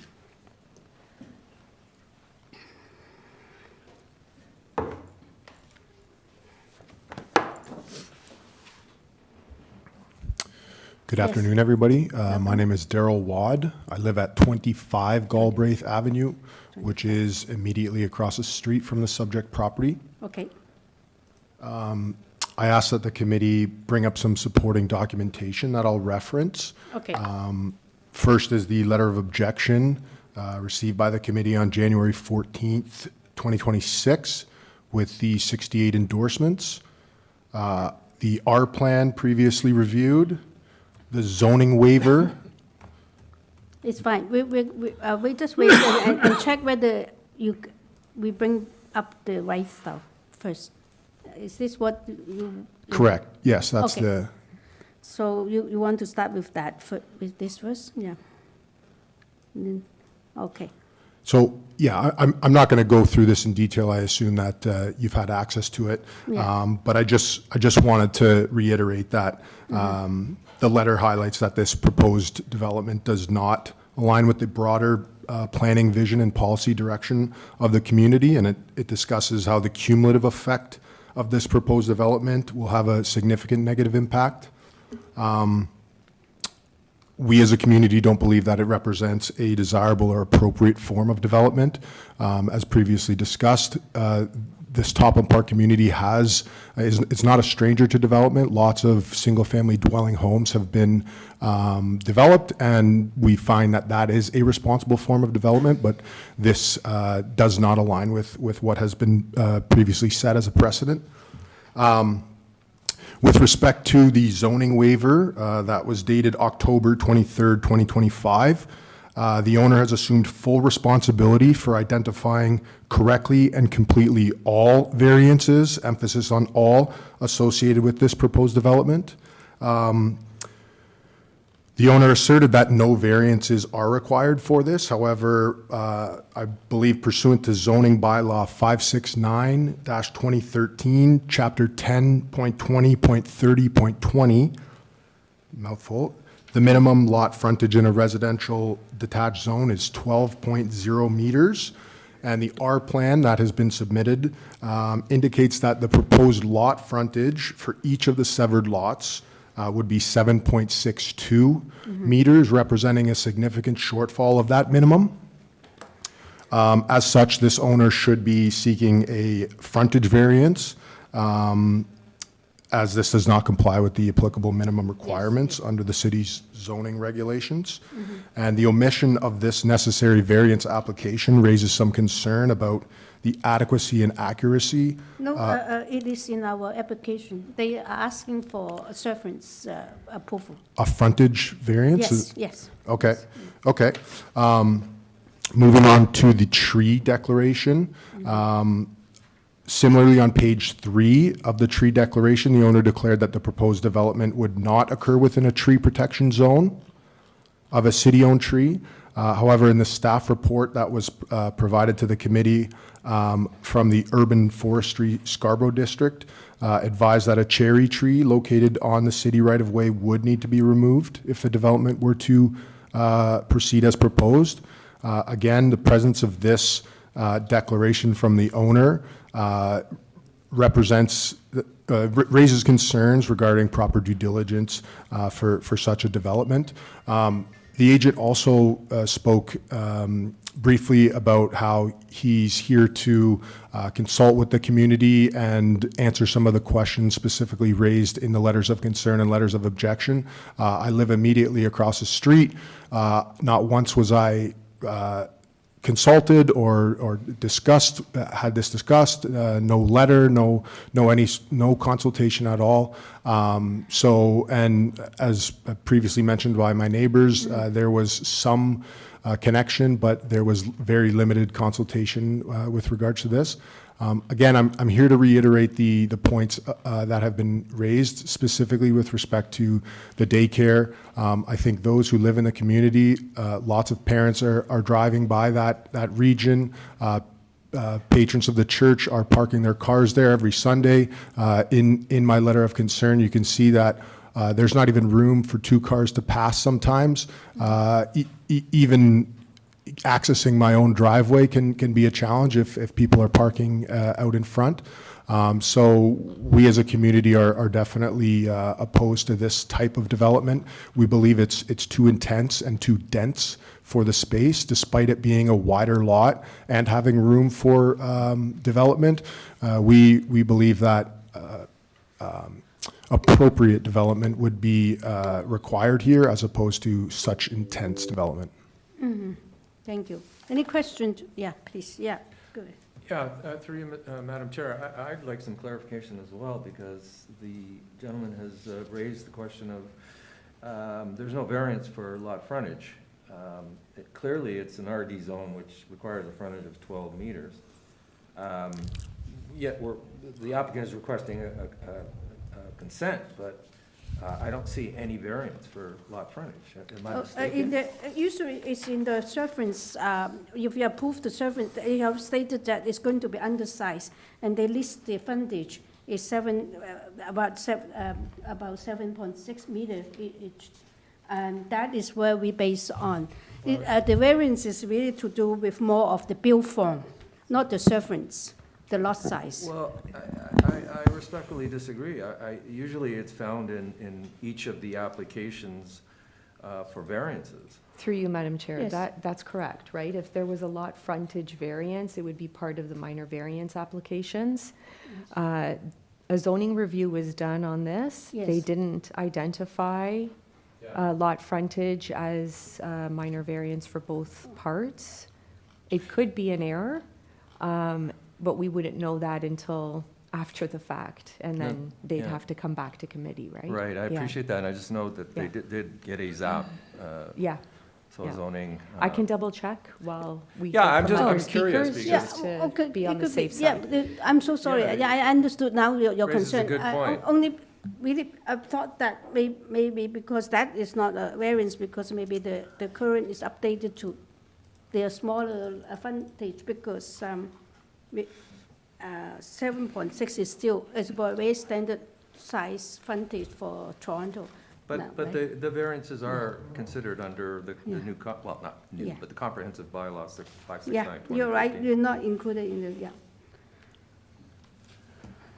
Chair? Yeah. So- Just on another matter, sorry, Dino, were you done? Yeah. Thank you. You've got a petition of, looks like 68 signatures.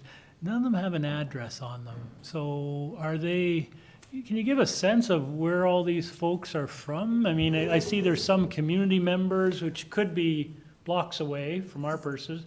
You've got some daycare users, which could be blocks away. So I'm just, I mean, it would have been helpful for you to put the addresses down. I know it's a lot of work doing this, but I think we omitted to do that because we knew that it was be on public record, and we just wanted to be aware of people's privacy. If they're daycare members, they might not want to have their home address Okay. put on the public record. So- So we opted for Topham Park community members, which is, if you're familiar with the region, kind of a small triangle yeah, there. generally. Yeah, but and it- there's a again, Facebook From our group. perspective, it's really about impact, right? So it's helpful for us to understand if the proposal has a direct impact on some of these folks, or it's a more broader community interest. And it sounds like it's the latter. It does have a direct impact on residents of Galbraith, specifically in that region, but also the wider community as well. Lots of people within the community are patrons of the church Sure. and have childcare at the daycare Sure. center right Okay. there. So, yeah. Thanks. You're looking at the zoning notice, right? You say, yeah, or certificate or something? Yeah. Through you, Madam Chair, I'm looking at the zoning notice. Yeah, frontage is 12 meters, area is 370, and then the density is 0.6. So I don't know if the applicant wants to defer the application and ensure that there's no additional variances for frontage of the lot. Can we go to committee and ask the? Yes, let's get out of the committee because it is, I think it saves them time if they actually defer and I've confirmed that and instead of they have to come back, right? Otherwise, okay. Yeah. Yeah. Typically, do we not require or ask for a copy of the ZAP to be included with the file? 'Cause Yes. that might, do we have a copy of that here? In this file? You won't have a copy, but we have Oh, a okay. copy in All our. right. Yeah, that's what she was checking. Yeah, out, oh, okay. Yeah. Thank you. I'm even looking at the map from the bylaw. Also, it's inside the bylaw, that is the bylaw stated, okay. So, yeah, so I mean, we've already heard from some speakers. I don't know if you want to continue hearing from the remaining speakers and then bring it back to the applicant. They may have some further information that we're not aware of. So we finish listening to the speakers? Okay, that's what we want, or you want to just ask the question first? Frankly, I wouldn't mind going to the agent just to clarify what the situation is. Then if he wants to proceed, then we can continue with the speakers. That was what I Then would we do. save everybody's time. Okay, so let's get out of the committee and let's bring back the agent and address to whether they're missing variances here. Okay. Yeah, so we actually had a mission with the zoning. I can't, sorry, can you repeat? I can't hear you. Yeah, sorry. Yeah, hi. We actually had a zoning review done. So in the zoning notice, this was not pointed out to us about variances for the lot size. No, or the not lot frontage, yeah.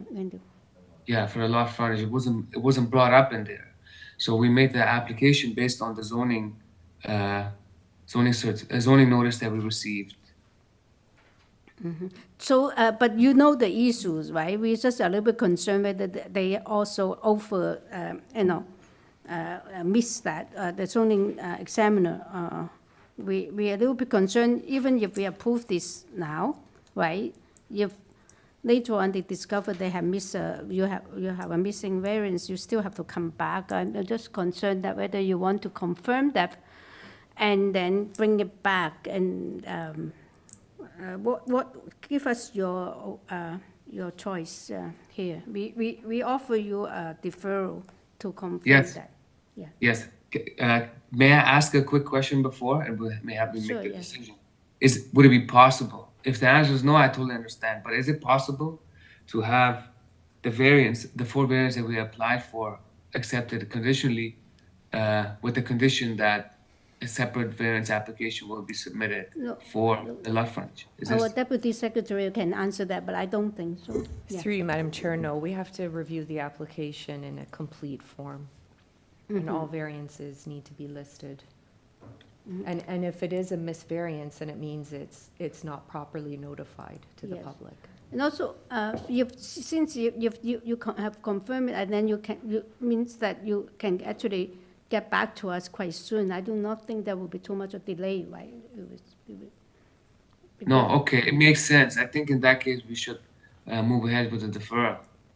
Okay. Yeah. Yeah. No, please. Yeah. Thank you very much. Sorry, do we have one more speaker? that we have to Yeah, hear through from? you, Madam Chair, we do have one more speaker. I think in fairness, we probably want to just hear from them. Yeah, because they're to- here, yeah. So everyone in the room understands Yeah, kind of what because change the next into a steps are. deferral Yeah. possibility. Yeah. Okay. Hi, everyone. Can you hear me? Yes, we can hear you. And I think you have followed the discussion, right? And now it seems that it turned into like, we offer the applicant a deferral to confirm Correct. some of the missing variances. Yeah. Yes. Okay. Thank you. Appreciate that. And thank you for giving me the opportunity to voice my concerns. I submitted a letter of concern previously. My name is Dylan Mateen. I am the owner of 235 Westview Boulevard. And my backyard directly abuts 18 Galbraith Avenue. I'm here just to reinforce the concerns that I submitted in writing as a rear lot neighbor. My property is uniquely impacted by this proposal. The 3-story height, the rear-facing windows, and the 3rd-story balconies will result in a permanent loss of privacy and direct overlook into my backyard and living spaces.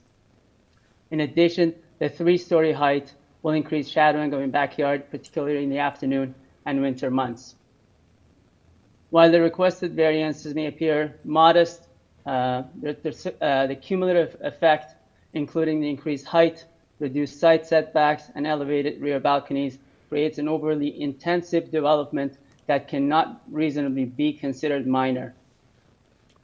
I'm not opposed to residential intensification in principle. However, this proposal appears to be driven by maximizing unit count rather than achieving a compatible development. Reduced scale or revised massing could significantly lessen their impact and reduce the need for variances.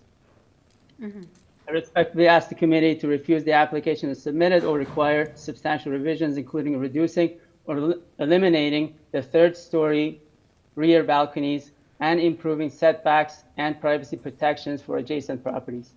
Thank you. Okay, thank you. Yes. All right. So you have any question to these speakers? So let's bring back the applicant. Yeah. Yeah. If I can ask one question of the applicant. Yes, please. Yes. Let's bring back. Yeah.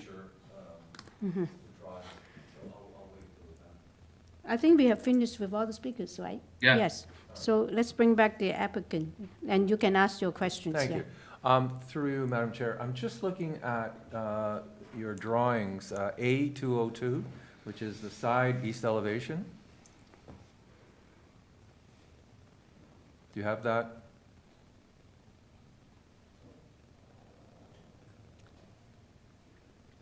Hello?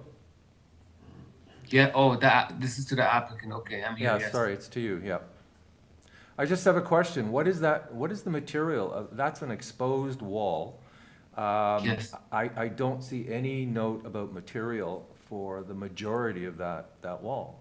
It may be prudent in the future, in your plans, especially elevation, to note what the materials will be. Sure, we can add it. The intention for that area is a hardy board or board and batten siding. Okay. Just a suggestion. Thank you. Yeah. Okay, noted.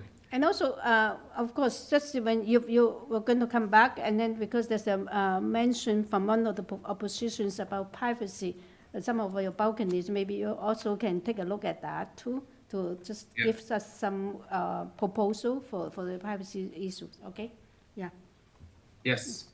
And so you agree to defer, and then I think it will be a much better application, clearer.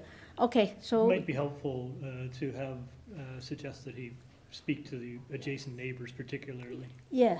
As well. Yeah, exactly. I saw especially the one on the 235 Westview. I think they do have Well, and the one adjacent to, on the same street. Yes, that's, yeah. All right, so these are the suggestions, obviously, and we hope that you'll take our suggestions. Okay, do we have a motion on the floor, please? Yeah, please, Dana, yeah. Thank you, Madam Chair. And let me preface my motion by saying we certainly depend on the information that's provided by zoning. But errors do occur sometimes. I was wrong once in 1995. It happens. But clearly you haven't forgotten it. Yeah, I know. But I'll move a motion. I think it's appropriate to defer this application, sorry, to allow the applicant to confirm. Yes, yeah, that's safe. Okay, do we have a second, Ms. PCA? Yep, Kate, yeah. And all in favor to defer this case? Unanimously approved to defer, yeah. It's been deferred, thank you. And you have taken our suggestion seriously, thank you. Yeah. And then the next item is number 22, is 210 COSBURN Avenue. This is to alter the existing 4-story apartment building, which has got 33 residential dwelling units by converting the existing integral garage, laundry, and storage area into 4 additional residential units.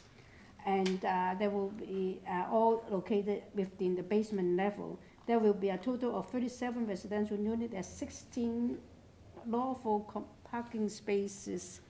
And we received the minute from the last deferral, April 9, 2025, and a copy of a survey, site plan, floor plan, elevations, and a cover letter from agent. We also received comment from transportations and also a staff report from Metrolink. And that's all we have received. And then they are seeking for 3 variances. We are ready for the agent or applicant. Through you, Madam Chair, we have the agent online in all registered speakers. Okay. My name is Alessia Sapelsa. I'm at 12 Paulson Road. Yes. There's no one want to speak, but I would like to address because it's simply defer. And then on the deferred package, that actually there were oppositions because it expressed there's a loss of locker space and a laundry space has been reduced or something. I think those oppositions still current.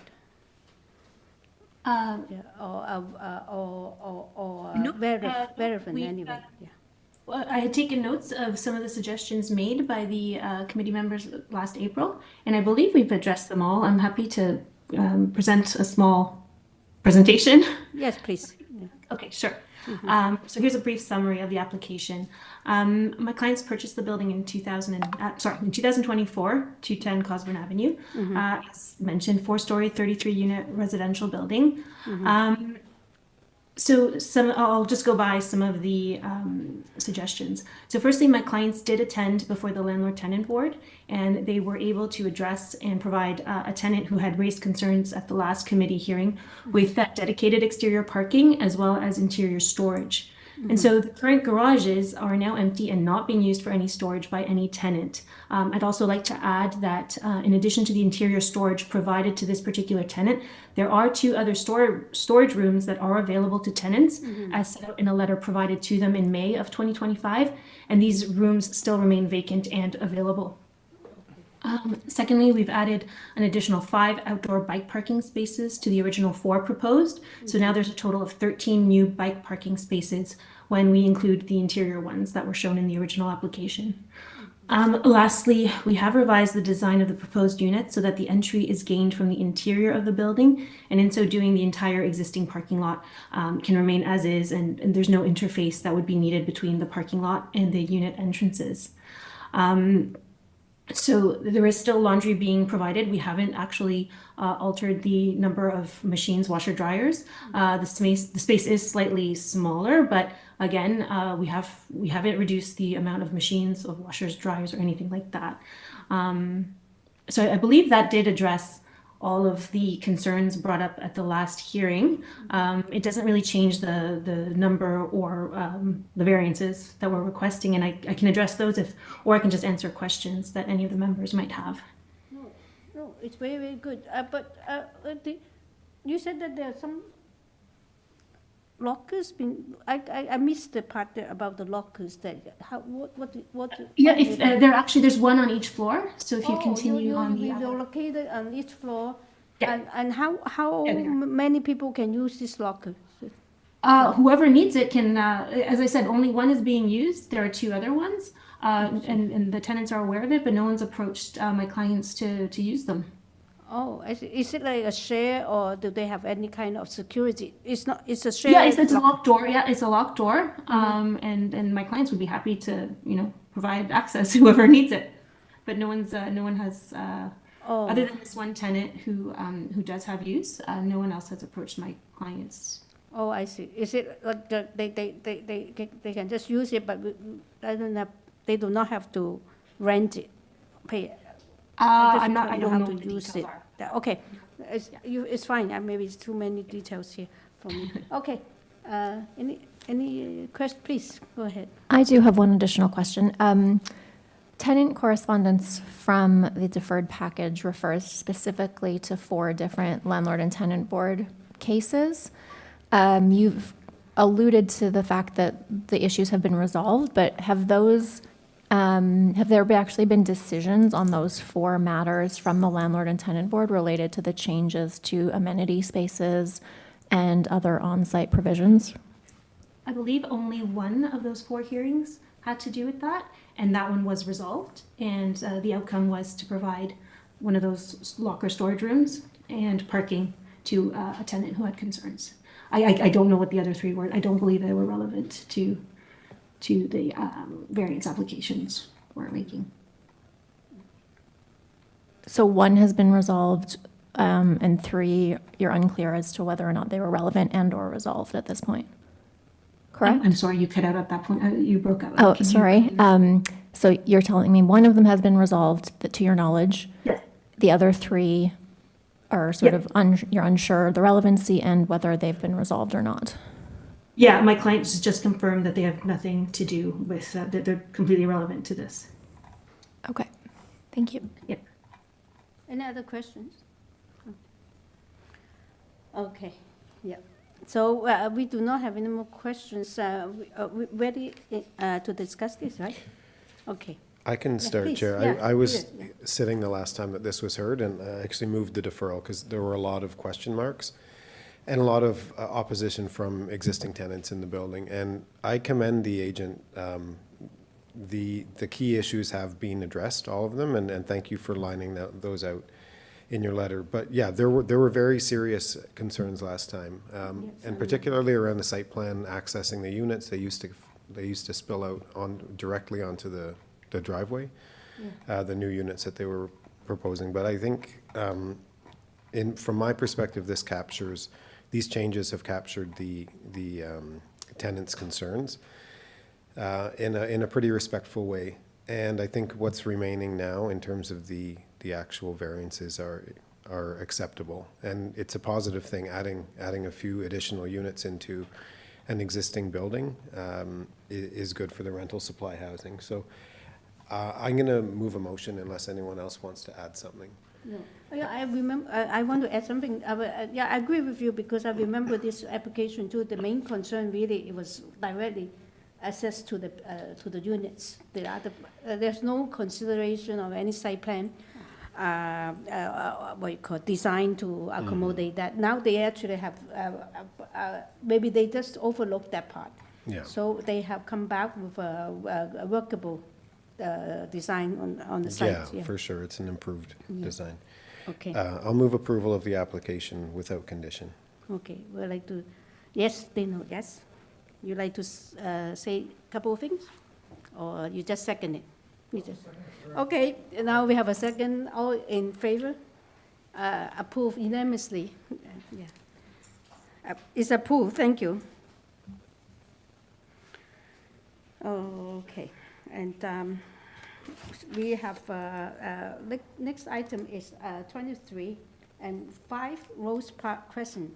This is to alter the existing 2-story detached dwelling by constructing a 1-story auxiliary building, a carport, and a garden shed along a portion of the south side of the dwelling. Also to reconstruct the existing front porch canopy and stairs. We received the minutes from last hearing, July 16, 2025, and also survey, site plan, floor plan, elevations, and cover letter from the agent. We received also comments from urban forestry and community planning. We receives support from number 314 Rose Park and also 94 Heath Street East. And we have received oppositions from 7 Rose Park Crescent. And this is all we have received, material we have received, and they are seeking 3 variances, and we're ready for the. Through you, Madam Chair, we have the agent in person and 1 registered speaker. Oh, we have 1 opposition. Yes. Oh, okay. Good afternoon, Madam Chair and members of the committee. My name is Joe Iozzo, agent for the owners from Baldwin and Franklin Architects. My address is 100 Lee Avenue in Toronto. Okay. And if I may, I would like to read the cover letter that has been submitted to the file. Okay, yeah, because you have a opposition, so you have 5 minutes, but we can bring up all the material you need first before we start the clock, okay? Yeah. Just tell us whether this is what you want to be on the screen to start. It should be the January 13 letter. I'm sorry, I can't see that far. Not me either. I just rely on your knowledge of your material. I can't see it either. Thank you. Item 1, existing building in site. 5 Rose Park Crescent is a detached dwelling with an existing garden shed. The property is located north of St. Clair and west of Mount Pleasant. The neighboring properties, 3 and number 7 Rose Park Crescent, are also detached dwellings. The current owners, Shelley Black and Charles Hodgkinson, have lived at 5 Rose Park Crescent since 1988.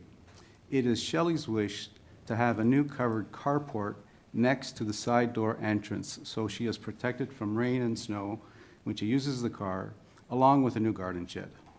Currently, large sheets of snow, ice, and water fall off the existing 2.5-story steep pitched roof house of number 7 Rose Park Crescent onto the driveway of number 5 Rose Park Crescent in inclement weather.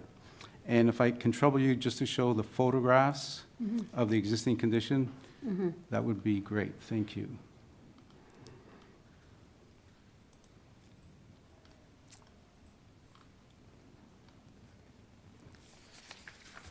For simplicity's sake, I just made photocopies. These are the copies. Okay. I think that maybe the staff have difficulty finding the photographs here. Yeah. Oh, maybe. Yes. Okay. That is the existing driveway. To the left is 5 Rose Park Crescent. To the right is 7 Rose Park Crescent. Item 2, proposed additions and locations. The proposed addition include a new covered carport and new garden shed to replace the existing garden shed. The proposed carport would be 3.18 meters by 5.6 meters, and the garden shed would be 2.2 meters by 2.2 meters, and located on the south side of the property, near the side entry of the house. The carport would be located 0.15 meters off of the south property line. The location of the new garden shed would be at the tree protection zone distance of 2.4 meters westerly of the existing 39-centimeter diameter Norway maple or tree 2 from the arborist report.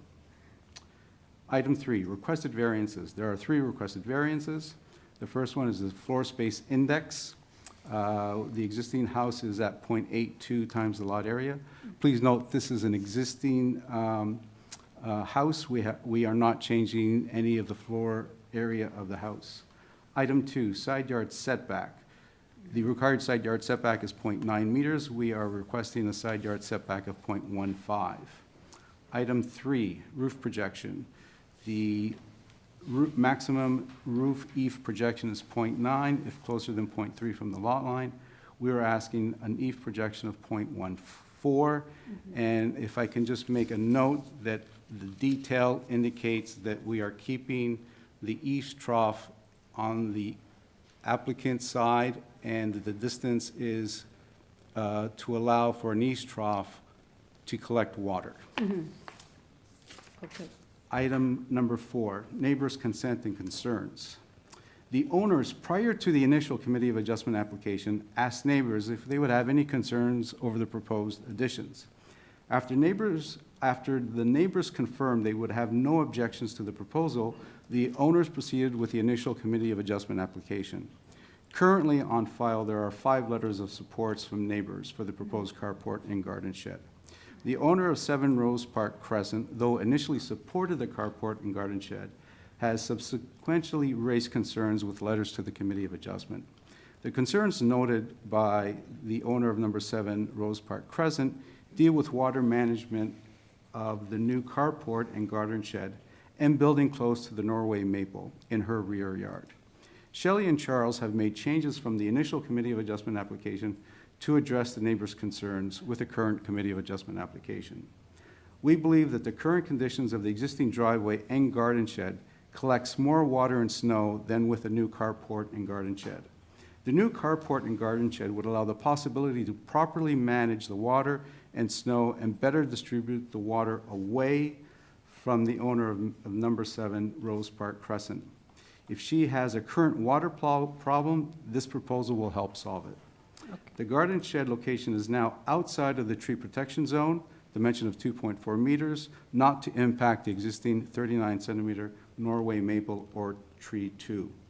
We believe the proposal for 5 Rose Park Crescent requests for the 3 noted variances are minor in nature and meet the 4 key questions of the Planning Act and the Committee of Adjustment. Thank you.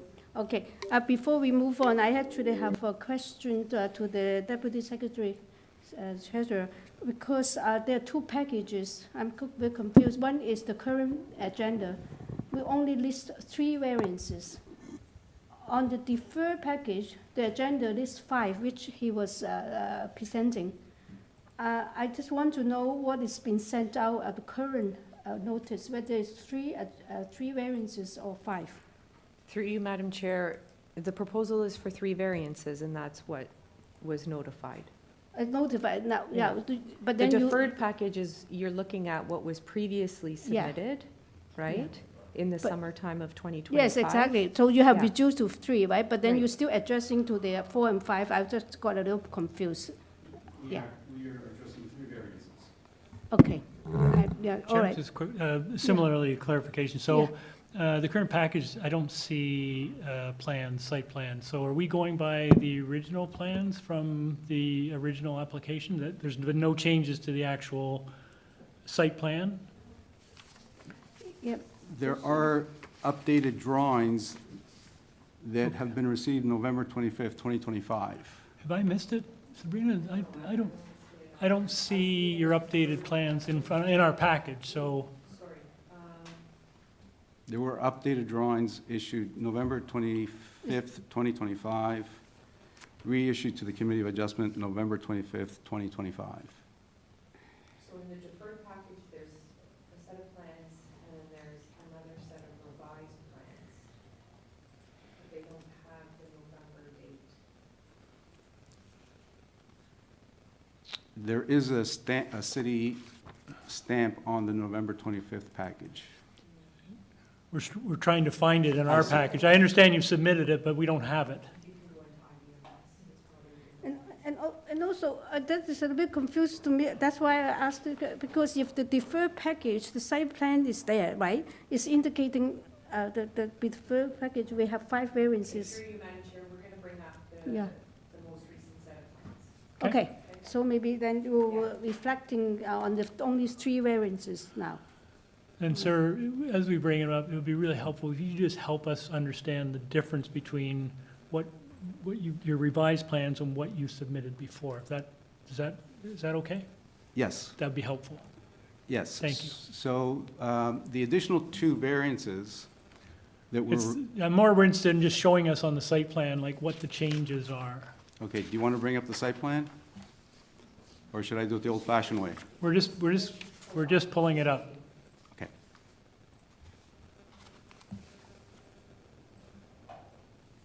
Madam Chair, question Yes. while we're waiting very quickly. Yes. Through you. So the revised package is the package that the community planning is referring to in their condition. Okay, thanks. And that's the package that is sent out this time, current application, okay.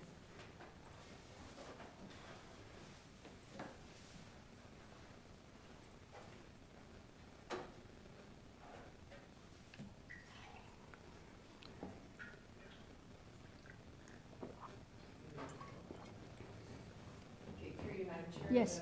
The revised site plan that was submitted in November of 2025 is on the screen. Okay, so you can explain to us what's been changed since last time? Yes. On this, okay.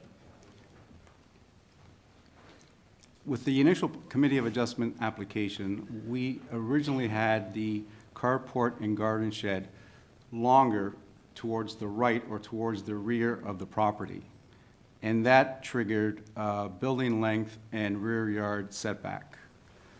Because the neighbor of number 7 Rose Park Crescent made a comment regarding the existing 39-centimeter Norway maple would impact on the development, we basically went back to the drawing board and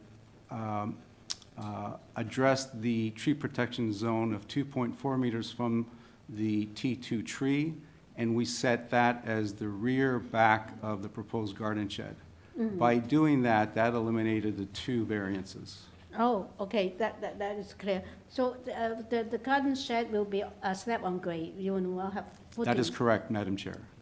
Okay, yeah, that's, you see, we need the drawings. All right, thank you. Any questions we have a opposition? Yeah. We will get back to you. We will hear the opposition now. Okay. Can you hear me? Yes, we can hear you. And tell us your Okay. name and address. And Good afternoon, Chair and members of the committee. yeah. My name is Frank Skirl. I live at 154 Duncairn Road in North York. Okay. I'm here as agent for my mother-in-law, Ann Vizinton, who has lived at 7 Rose Park Crescent since 1969. Okay. I respectfully ask the committee to deny the minor variance application for the proposed flat roof structure at 5 Rose Park Crescent. There are several factual misrepresentations in the applicant's materials which relate directly to the committee's understanding of existing conditions and the impacts of the proposal. The applicant's cover letter claims that large sheets of snow, ice, and water currently fall from Ann's roof onto the applicant's driveway. This is not true. Ann's home has a well-functioning asphalt shingle roof and stormwater drainage system that directs all ice, snow, and water directly within her own lot lines. This system has operated effectively for decades without a single complaint from the applicant. The applicant's allegation is more consistent with her own property. A simple aerial view, readily available by Googling 5 Rose Park Crescent, shows over 20 solar panels on the applicant's south-facing roof, which are well known to shed snow and ice rapidly. Secondly, the cover letter statement, if Mrs. Vizinton has a current water problem, is false and does not have and has never had a water problem. This statement creates a condition that does not exist in order to justify the proposal. Thirdly, there are serious inaccuracies in the submitted plans that affect the committee's understanding of true impacts. The drawings rely on a 1964 survey that do not show the 18-foot. the plans understate how closely and extensively the proposed structure will abut her house. Fourthly, inaccuracies regarding the protected Norway maple T2. The original plans identified the tree as 25 centimeters in diameter. Urban Forestry later confirmed that the tree is 39 centimeters and protected. Under the original proposal, the structure would have been built 1 foot from that tree. The amended plans now show the southeast corner encroaching into the tree protection zone, despite the applicant's cover letter stating otherwise. Finally, the application also misrepresents the existing side yard condition. It relies on a shed to claim an existing setback of 0.7 meters. This does not resolve the concern because the roof slopes south and water must be collected and redirected against gravity, relying entirely on perfect gutter performance and maintenance over time. Given the large protected Norway maple overhead, leaf litter, snow, and ice accumulation are unavoidable. Even partial blockage would cause overflow directly onto Anne's property, a foreseeable adverse impact that she cannot control. In conclusion, Anne Vizinton respectfully submits that this application should be denied because first, the application materials and plans do not accurately reflect existing conditions. Second, the variance is not minor given the duration. I'll be happy to expand on why the application fails all 4 of the tests if the committee asks me to. Thank you for your consideration. Thank you. Any question to this speaker? No, so now we go back to the applicant. You have 5 minutes to do your rebuttal of these issues that just raised by the previous speaker. Thank you very much, Madam Chair. Yeah. We'll go over the items that were pointed out by the agent of number 7 Rose Park Crescent. Regarding the first one, that it's not correct that sheets of ice and snow and rain fall onto the driveway. I would ask that the neighbor go take a look at to see what kind of snow and ice that we've had falling onto all around the city. And it's the same case at the driveway of number 5 Rose Park Crescent. So it's very, very impeding that when we have large snowfalls or large rainstorms that a lot of water does sheet off of a very the solar panels on number 5 Rose Park Crescent, with all due respect, I don't think that has any ball with this. The inaccuracies, as pointed out in item 3, it is a 1964 survey and Anne's house is not shown. I apologize from the initial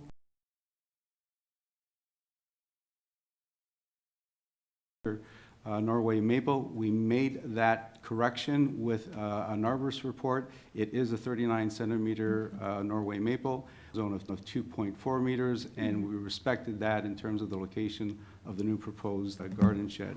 Regarding risk, again, I reiterate now collect and more reduce car. Or like to impose, if we were going to.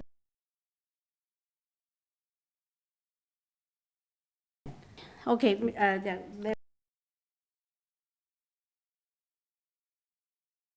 straightforward application. I'm surprised, frankly, at the opposition, and particularly given that the applicant has gone away and the applicant reasonable for a house or for a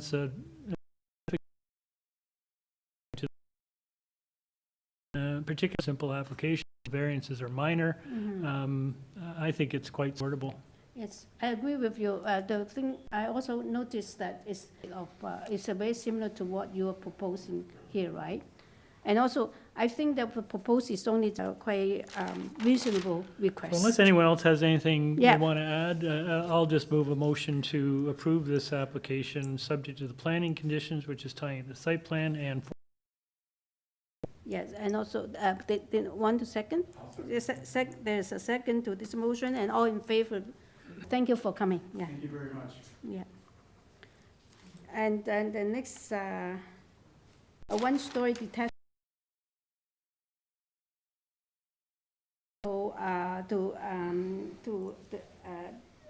the existing one-story shed will be demolished from the last deferred hearing, December 3rd, 2025, and also survey site plan, floor plan elevations, and cover letter from the agent, the staff report from Urban Forestry, and we receive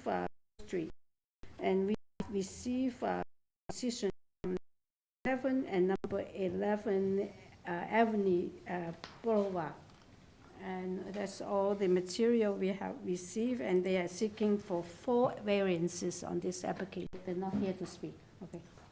Facundo Varela, address 1905 103 The Queensway, Toronto, Ontario. 1905 103 The Queensway, Toronto, Ontario. First, good afternoon, Madam Chair and members of the committee. I'm speaking as the architect and on behalf of the owners of 9 AVONLEA Boulevard. The proposal is a functional detached garage for growing family. It provides them with a parking space, a modern and storage. These elements respond to everyday practical needs and improve the long-term usability of their property. It is also important to note that this garage will be mostly located over an existing paved driveway next to a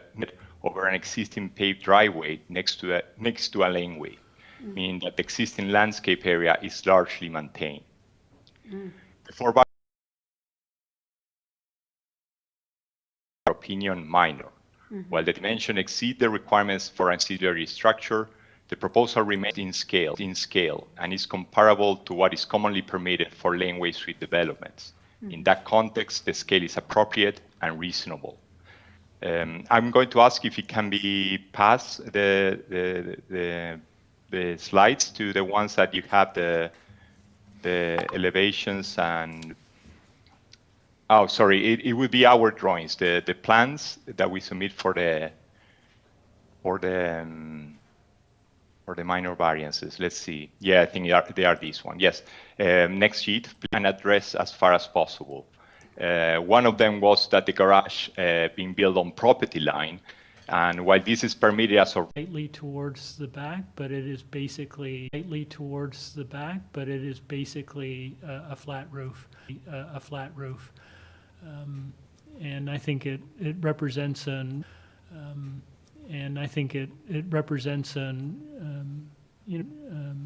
inappropriate impact on the neighbors without the sort of public good or public benefit of the height additional rental accommodation. So for me, I won't be supporting this one today. Okay. I kind of agree. I was questioning why is it 5 meters, and I think they could still have the function of storage, car storage, 4 meter, car storage, 4 meter. It variances 1 to 3, but not variance 4.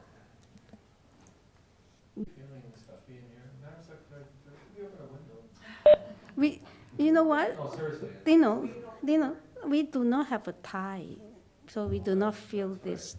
Well, I was born this way, so I was fortunate. Can't do anything about it. Okay, if we can just turn off our videos, microphones, we can probably open a couple of doors a little bit.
Okay, members, please turn on your videos, microphones.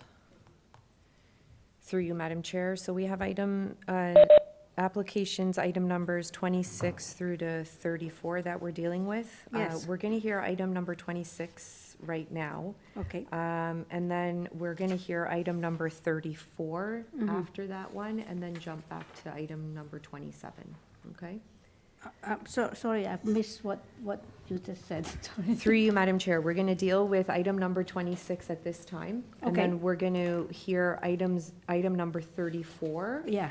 And then back to item number because it's, 27. Okay, there's just been a request because of some family members. Oh, so okay, understand. All right. We're going to Got accommodate. it, yeah. All right, so now is item number 26 is 366 the Parmesan Boulevard. Sorry, I can.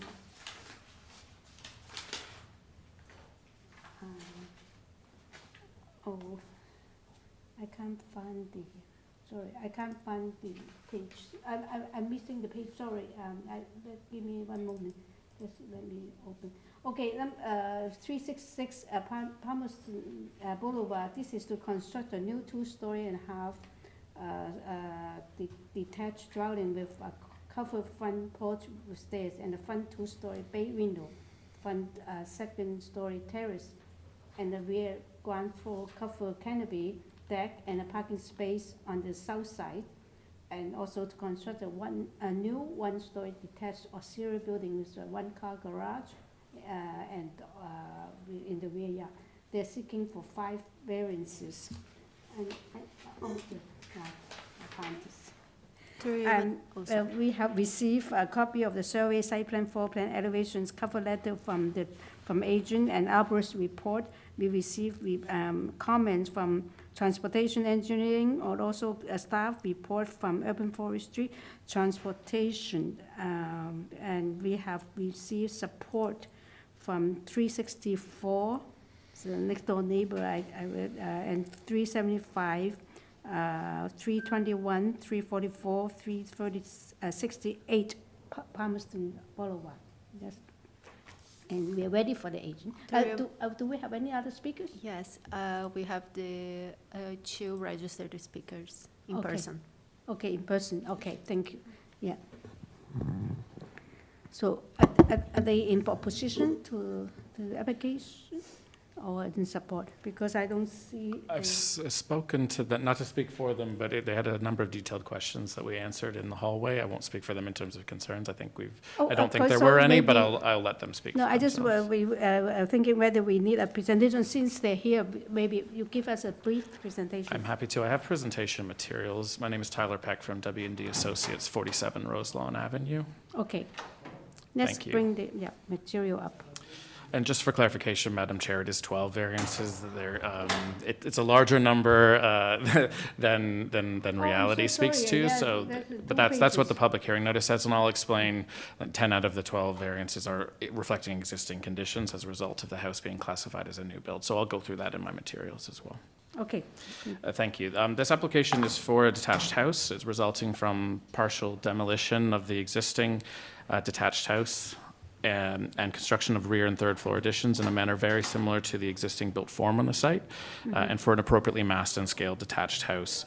The proposal includes demolition of the existing garage and construction of a new zoning compliant detached garage with access from the laneway, as well as some minor front alterations. As a result of the extent of the proposed demolition, the proposal is classified by Toronto Building as a new building. Therefore, relief is being sought to recognize almost entirely existing building conditions on this lot. If you go to slide 2, yes, 2 and 3 are the same thing.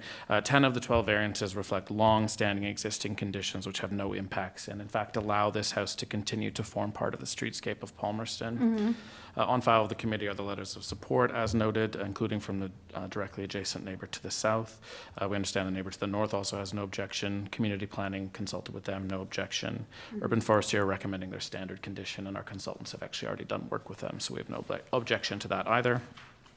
And lastly, we did consult with transportation staff. Following some initial discussions, they have confirmed they also have no objection to the parking-related variances.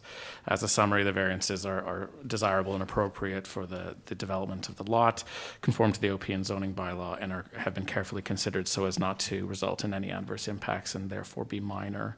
If you go to the site plan, yes, thank you, you're ahead of me. The proposal includes below-grade and above-grade renovations. The rear main wall will be at a maximum building depth of 20.88 meters. That's consistent with the existing rear building depth. Above the ground floor level, the house maintains a permitted building depth that's 12 meters or less. Also stepping back at the third floor, that's shown on the elevations as well. The variances for building depth are not distinguishable from the public realm and don't result in negative impacts to adjacent properties with respect to light, privacy, overlook, and all those considerations. Appropriately sized and landscaped rear yard, including new additional soft landscaping, also maintains adequate space and stormwater management. The new house maintains or improves all existing setbacks, improves the quality of the front yard through a new staircase with the front porch and second floor terrace, all reflecting the existing design that's consistent with the architectural style of this street in Palmerston. The proposed eaves projection also improves the existing condition, which actually currently encroaches onto the neighboring lot. That'll be a zero lot line because of the position of the existing north wall. On the east here, you've got the elevations. Thank you. Maximum building height variance is required to retain the building's existing height. As a result, there'll be no visual impacts, albeit through a newly constructed roof in the exact same location. The height of the side exterior main walls, 10.06 meters. That's comparable and compatible to the existing dormer condition. That's shown on the north and south elevations as well. This enables for the building's efficient use and design and has been sensitively designed with sloped front and side roofs, which are consistent with the style and nature of the neighborhood. The 10.06 meters is limited again to the central portion of the proposed house as well, and that mitigates visual impacts and is also below the overall permitted height of 11 meters on this area. The massing and scale have been carefully designed to minimize interface issues with adjacent properties, contemplating a tiered design as shown here, which reflects and respects privacy and overlook matters. With respect to the front facade on slide 10, in addition to the front facade improvements, driveway access and parking dimension variances reflect the intention to retain the existing driveway access. That limits existing impacts on the existing condition of the front yard. It provides access to an existing side parking space that will also provide step-free access to a side door. And if you look on the plans, it'll provide, there'll be an elevator, and this is for accessibility requirements for a side entrance. We've talked with transportation services staff. They have no objections to those variances, and there will also be a detached garage which access from the laneway, which is also consistent with all other houses on this street. And lastly, the design measures have resulted in a proposal that includes a minor increase in residential density, existing 0.74 to 0.77.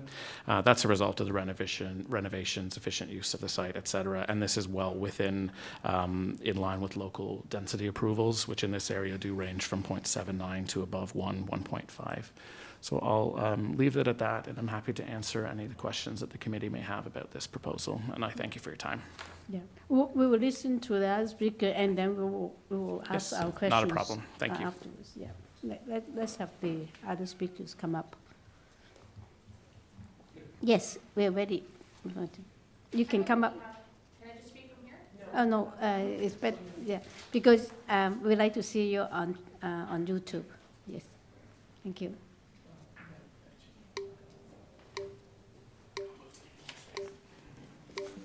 Good afternoon, Madam Speaker and everyone.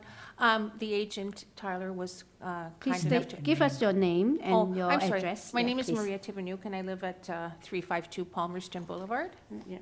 like 4 houses to the south. Mhm.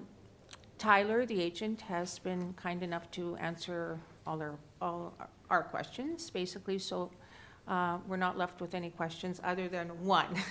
And this is probably just a little bit aside the actual application. When I look at this map of all the adjoining, all the homes on the street, it kind of hit me that, wow, this home, right from the get-go, is quite long, longer than the rest of the homes. That's even like without that first floor extension that was done, I guess, whenever. And I'm just wondering how that would have, been approved.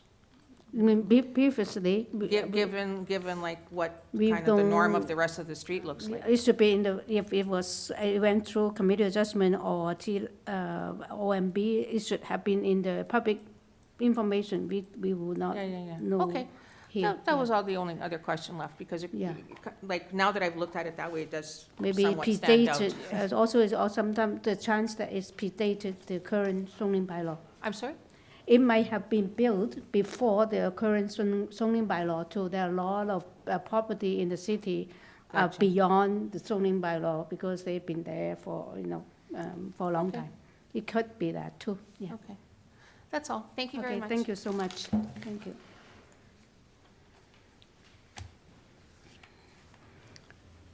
All right, there may be, I don't know whether you I don't can need answer much the by the question, but rebuttal. I did try answer my- the questions. I appreciate the Yeah. answer. I agree with it.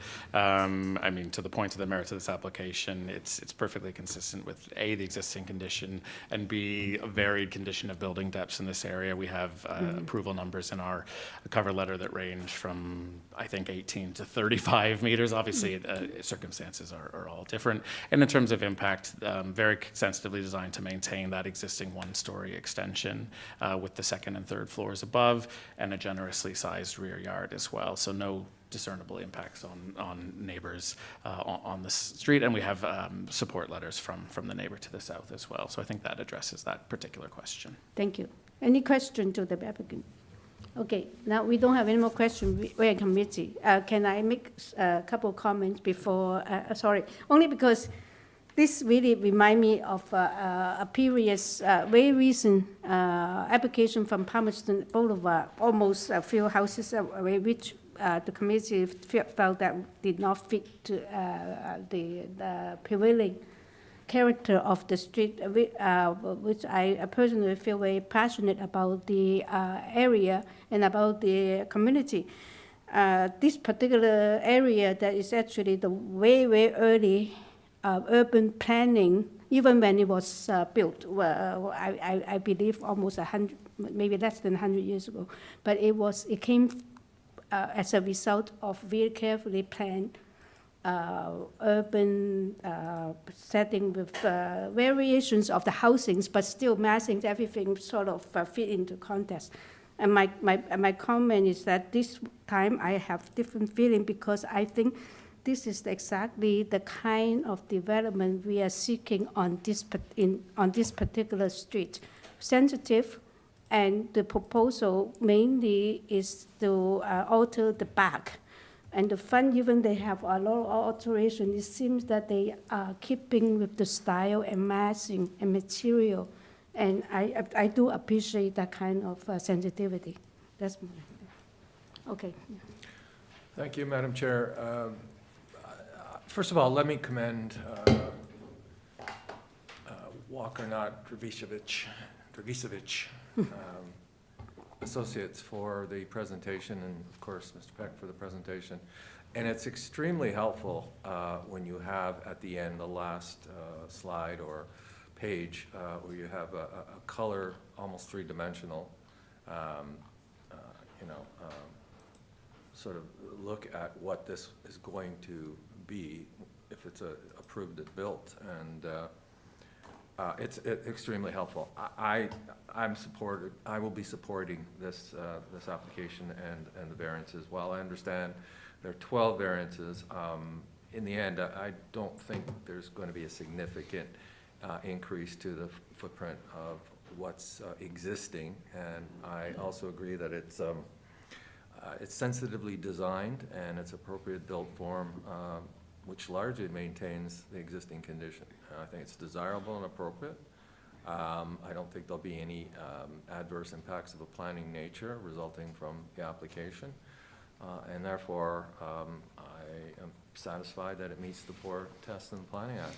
Sounded like a motion to me. Yes, it will be a motion with one condition, and that's the urban forestry condition.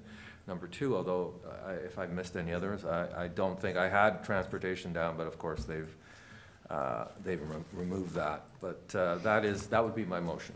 Oh, so it can, that's your motion? Yep. Actually, is it okay if I ask a question, get out of the? Sure.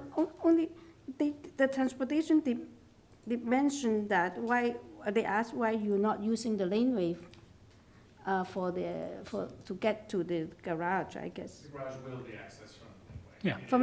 No, that is resolved, that is actually a mistake. Okay, yeah. Concerns, and they have an advisory note about a curb cut for the laneway, which is. I still have the note, here. It means that I have studied your application. Okay, so, sorry. Yeah, you second, okay, Peter second. With the urban forestry condition, all in favor. It's approved unanimously. Thank you for coming. Thank you for coming, yes. Yes, if I could add. Oh, yes. I live 3 houses south, the third house south. Those houses were all built in the early 1910s. Yeah. And they have the globe lighting. Yes, lampposts, yeah. And they have gates at College, and they used to have gates at Bloor, because this was where the 1% used to live. I think Molson's house is just north of Ulster on the east side. Yes. I actually, believe me, I have studied the report or the study of that area. Right. There's an online report studying all this, the planning of Palmerston Boulevard, and I have read it. That's why I know. Oh, very good. Thank you very much. Yeah. Thank you. Yeah. Thank you for allowing me to speak. Thank you. Through you, Madam Chair, we'll now hear item number 34. Oh, yeah, 34, yeah. Already. Item 34 is 19 Alton Avenue. This is to alter the existing 2-story semi-detached dwelling by constructing a front covered porch extension and also a rear 2-story addition with a deck and stair. We received site plan, floor plan elevations, 5 photographs, and a cover letter from the agent. We have received support 13, 15, 17, 20, 21, 24, 25 of Alton Avenue. And all the material that we have received. And I think they seeking only one variance. Yeah. So we're ready for the agent. Yeah, through you, Madam Chair, we have the owner online. Oh, we don't have any other? No registered speakers, yes. Okay. And Katie should declare conflict of interest on this item. Yeah. Hi, this is the owners of 19 Alton. Can you hear us? Yes, we can hear you. Okay, it's Christy Davidson and Matthew Graves of 19 Alton. Oh, can you speak louder now? Your voice suddenly turns soft. Okay. Yeah. It's Christy Davidson and Matthew Graves of 19 Alton Avenue, okay. The owners of the house. We believe there is an agent online, but we're here simply if there are any questions. Okay. Let me check. You do not have any opposition, and I don't think the panel require a presentation. So we are actually ready to discuss this and make a decision on it. Do you have anything particularly you want to address the panel before we move into discussion? No, only if there are questions. Thank you. Okay, so we are in committee now. Let's get. Sure, I think I'll take, so it's very straightforward. This is only FSI, everything else is as of right, and all consistent with the bylaws. I think this is quite a reasonable application, fits well in within the neighborhood. I'll move approval with no conditions. Yeah, second, Peter second, all in favor with no conditions, unanimously approved. Is unanimously approved. Katie is declare conflict, yeah. So we move back to item 27, which is 145 Lansdowne Avenue. This is to alter the existing 3-story detached apartment building containing 5 residential units by converting the existing ground floor integral garage into 2-car garage,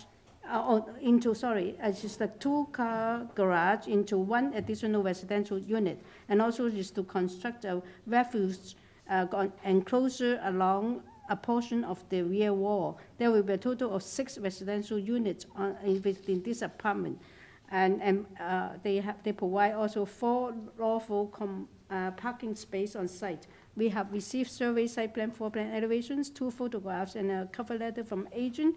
And we have email corresponding from transportation and staff report from Metrolink. We also have received a letter of concern from 143A Lansdowne Avenue. And all this we have received, and they are they're seeking 3 variances. Through you, Madam Chair, we have the agent online and all registered speakers. Okay. Good afternoon, Chair, members of the committee. Okay. My name is Barry Goldman. I'm the agent for this application.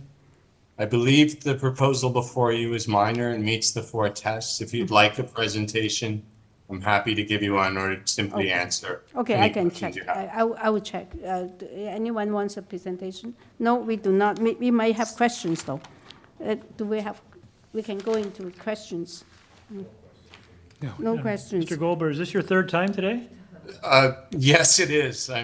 Are you I'm looking impressed for? with your stamina, guys. You're looking for questions, or you're happy that we can just move into discussion? If you are ready to move into discussion, that is fine with me. I'm ready to answer any questions you may have. All right. So we are in committee now. Oh. Yes, please. Thank you. Yeah, I think having transportation on side with this, I think, is an important element, but this is really a good application, I think. It's a very urban site that's close to a lot of high-end, high-order transit, and replacing parking spaces with a sizable unit is great. And I'm happy to also see the refuse enclosure being included as part of this, especially with the number of units involved. So I think the variances they're all parking related, and I think there's no negative impact of approving those on the neighbors. So I move approval without condition. That's a Metrolink staff report only. We do not know. Yeah. Through you, Madam Chair, it's the warning condition. I don't know if you want to impose that. I'd be happy to leave it out. Okay. Thanks. All right. So the second, we have a second. Second, no conditions for approval. Yeah, Larry, you. Okay. Sorry, did you call vote? Approve? I didn't hear it. Yeah, sorry, all in favor? Sorry, I did not say all in favor. All in favor now. Approve unanimously. Thank you. Dino, yeah. Okay. Item number 28 is 5 Edgewood Gardens. This is to legalize and to maintain 1 additional ground floor deck and 2 auxiliary building, a shed, and garden equipment storage, and a hard surface driveway, a patio area, which has been constructed without an authorized permit, and also to permit the existing of 2-story detached dwelling, which contains 1 garden suite, and there's a total of 2 residential dwelling on this lot. 1 unit in the main house and 1 unit in the auxiliary building. We receive a survey site plan, floor plan elevation, 5 photographs, and a cover letter from the agent. We also have, there's also an order to comply, and 6 form to letter from 1, 2, 4, 6, 7, 10 Edgewood Gardens. And that's all we have received, and that's 1 variance they're seeking on this application. So we're ready for the agent. Through you, Madam Chair, we have the agent online and all registered speakers. Okay. Good afternoon, Madam Chair and committee members. My name is Adam Brander from Brander Architects. Our address is 260 Carla Avenue, Suite 202D, and the agent for the proposal at 5 Edgewood Gardens. Yes, I'm not too sure we need a presentation, but I'm so sure that they will ask you this question. So why, we can explain why it's built maybe beyond the building permit or without a building permit. Yeah. Certainly, through you, Madam Chair, working with longtime homeowners at the site, that they began a retrofit project for an existing garage to convert it into a garden suite. It began construction with a building permit, building permit number 24218-268.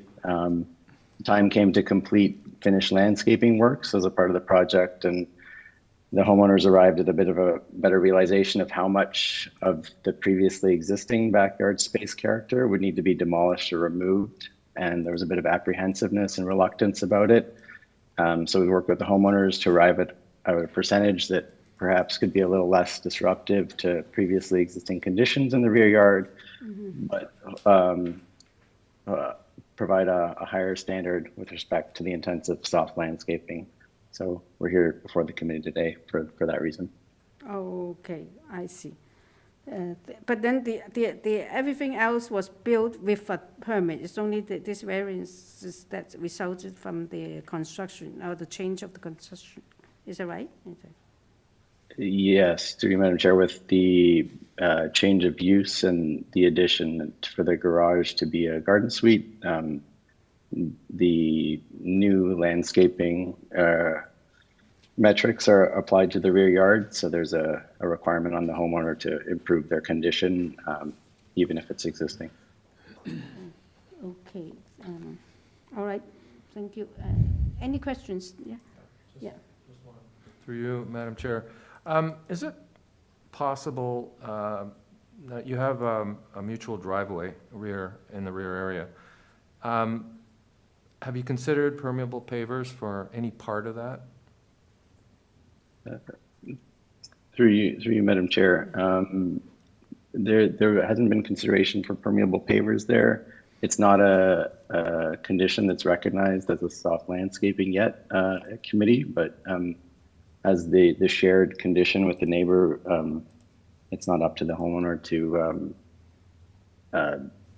act on that portion of the land. So that's designated as non-soft landscaping, which kind of reduces the rear yard possibilities. Okay, thanks.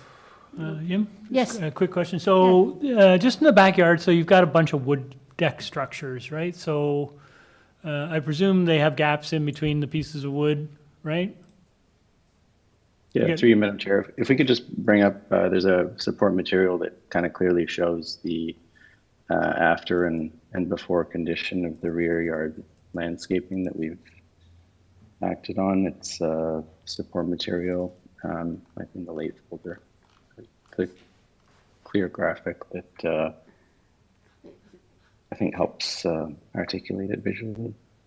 Not there. It's just 2 sheets called support material. I have a related question, if I can tag this on at the same time. The photos I'm looking at, it looks like turf to me in the areas that are supposedly, according to the plans, grass. Am I looking at the wrong images, perhaps? You're looking at the existing condition before we act on it, and we're proposing to improve that. Great. Yeah, I'm confused. Yeah, if that's existing, maybe that explains why it's not matching what they propose, right? Okay, yeah. Any other questions? Well, sorry, he was going to explain the deck. So it looks like there's a jacuzzi on one deck, and is that in an existing frame deck? Have I got the right one? So is jacuzzi on one or a hot tub of some sort? Yes, through you, Madam Chair. If the rear yard diagram can be brought up, there was a jacuzzi on a rear deck towards the very rear of the property. That's been moved to a deck that's closer to the main house now, so that more landscaping can be provided at the rear portion. So these photos are out of date, basically? Yes, they're the previously existing. This is the diagram that's helpful. I'm a little bit confused. Still, if already built, since we just have to legalize it, means this is already built, why can't we have the as-built photographs to show that's not artificial turf, but it's real landscaping? Yeah, I'm confused. Through you, Madam Chair, this is the diagram that maybe helps articulate it. The proposed soft landscaping here is the what we're bringing before the committee to get to 42.4 42.7% of rear yard soft landscaping. The next slide down is the existing condition, which references the hot tub and the artificial turf that was previously existing on the property that we're looking to improve upon. So I'm just going to go back to my original question. So the decking, the new deck and, you know, for the wood deck and the existing frame deck, I think what I'm just trying to get at is it permeable underneath there? Like when rainwater comes down and lands on your deck, does it go through and go into the ground? It does. Okay, that's what I'm trying to confirm. Okay. Okay, thank you. Okay. I'm not too sure you answer my question, but I still got confused. Why, if it's already, we legalize something, it's already built, right? So you're presenting something that you're going to do, it seems to be, because what are we legalizing then? The building permit is open currently because the proposed landscaping to 50% as a part of the garden suite requirements has not been completed yet.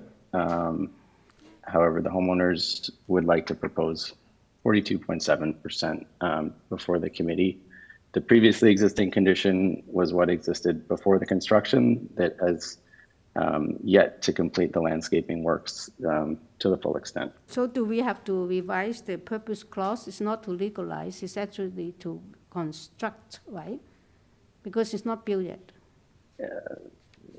It's to legalize because it's all been existing, but the way the ancillary building requirements, I guess, are that when creating, even if it gets confusing because the garage, it's a retrofit project onto the garage, so it's only the second story that is changing as a part of the construction. And in that application, we proposed 50% rear yard soft landscaping as a right condition, but before completing the project, the homeowners had some reluctance and are looking to keep a few more of their existing decks, and that's kind of the extent of what we're asking for. Okay, thank you. Yeah, I get it. You get it. There's Yeah, only one and as variance, long and he's just trying to, variance, yeah, I understand, but the legalized part, as long as someone understands, it's fine. I don't, honestly. Yeah, I think he's attempting to legalize and maintain several of the decks, but is removing one. The one that's in the rear right corner, like beside the laneway suite, that's being removed. It's up a bit, but then the other ones are legalizing and maintaining. So we can tie it to the revised site plan, right? Yes. Yeah. Yeah, I think that's important. Yeah. Yeah. All right, so, wow, fine, all right, thank you. So we tie it to the site plan, then we're fine. Just make sure we got the right site plan, though, that's all. Yeah, that one's right. Mm-hmm. I'm happy to move this, Chair. Yeah, please, yeah. Yeah, I think we finally got to an understanding of it, that I had, at the start, I had my head kind of backwards around it, but I understand the motivation, and I think that, yeah, plans do look different on paper versus reality, and I think this is a reasonable enough request, and to Larry's point before, there is a lot of decking, but there's a lot of permeability underneath that decking. And I do respect the fact that improvements are going to be made, including removing the artificial turf. And I think the variance that's left is minor. So I'll move approval subject to that it being tied to the site plan.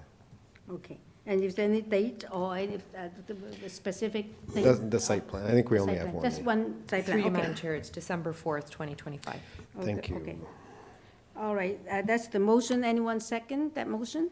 Ms. Piercy? Yeah. Second. Okay.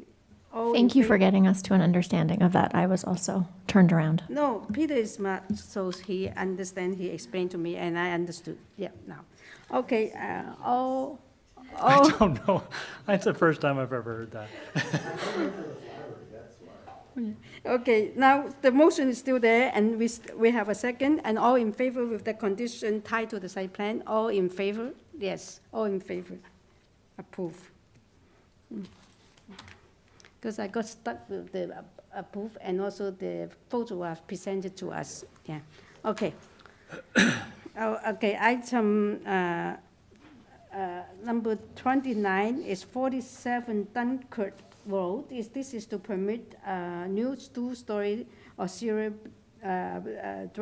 detached dwelling, which is a duplex with a front covered porch and a front canopy over the ground floor, and a rear ground floor deck with stairs and a rear basement walkout, which was constructed beyond the limit of an authorized building permit.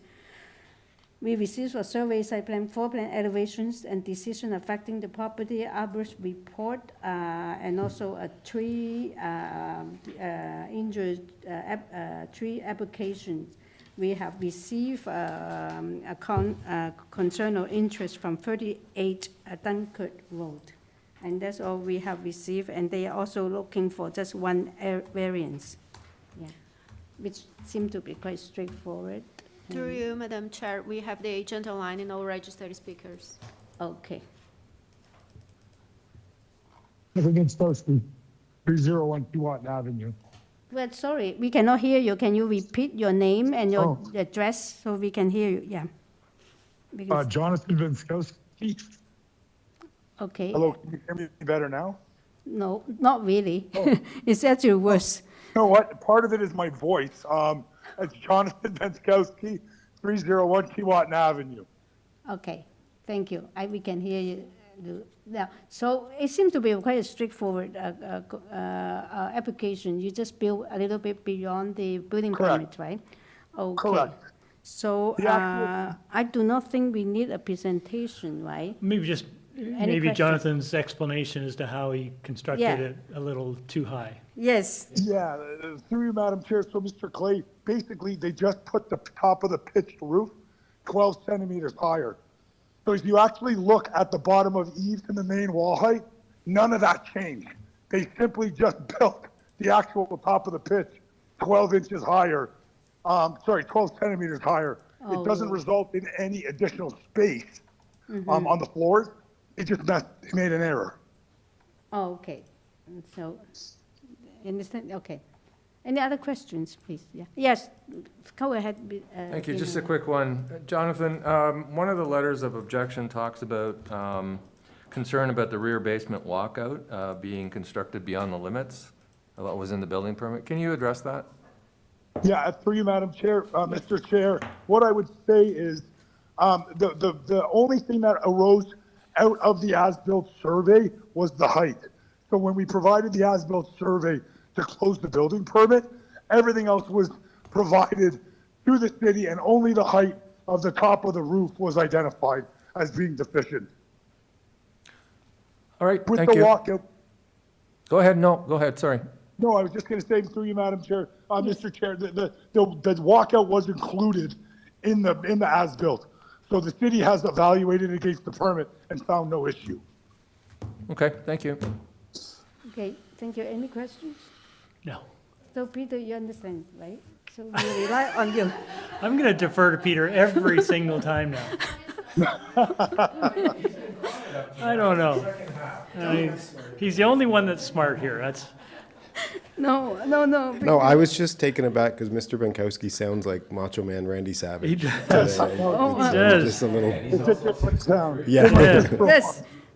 Sounds like you should probably crawl back into bed, sir. Okay, so are we in committee now? Do you think that we are ready to be in committee? Yes. Yeah, I'm Let's go. happy. I actually think that this is probably a more attractive roof pitch than being 12 centimeters lower. So I'm happy to move approval. I think this seems like an honest error and has no impact. Approval without condition. Okay, then second, we have a second to this, and then approval with no conditions. All in favor? Yes, all in favor is unanimously approved. Thank you.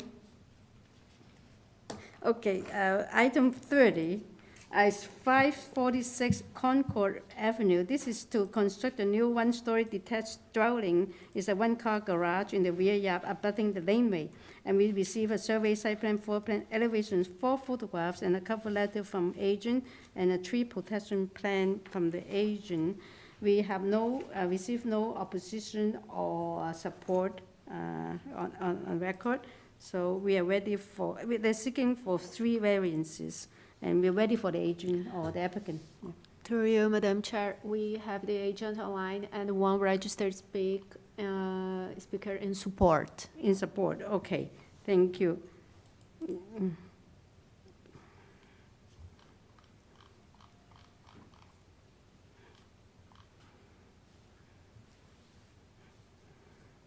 Heather, you have been muted.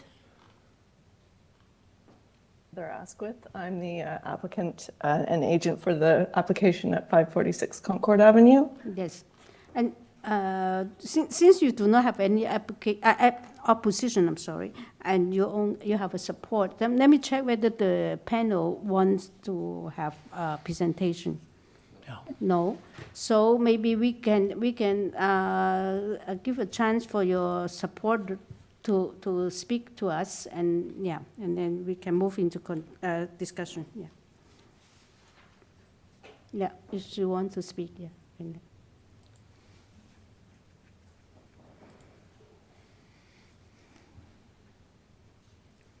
Hello? Yes, we can hear you. Yeah, this is Liliana Diaz Olavarrieta, the neighbor from 548 Concord Avenue. I support the application. I found that the variances are minor regarding the height, for example, of the garage and the position of the garage. So I have no opposition to it. Thank you very much. Thank you. And we can just tell the applicant that we have listened to the other speakers. So we are ready to move into discussions. Do you have anything else you want to address us? No, I'd just like to say thank you to the neighbor at 548 for her support. Okay, thank you. Now we are committee. I think this is pretty straightforward. Peter? Yeah. I agree. Are you asking me to make a motion? Yeah. Well, am I going to do the last 8 in a row? Yeah, no. I'm happy to make a motion, and I'm really happy to. It's nice when neighbors like what their neighbors are doing and choose to come and support. I think that this is another one where there's a size variance for a garage, but this is really what's being requested is the pattern and the general size that exists in the neighborhood. And the height difference is just a tiny bit. So I think this is completely reasonable.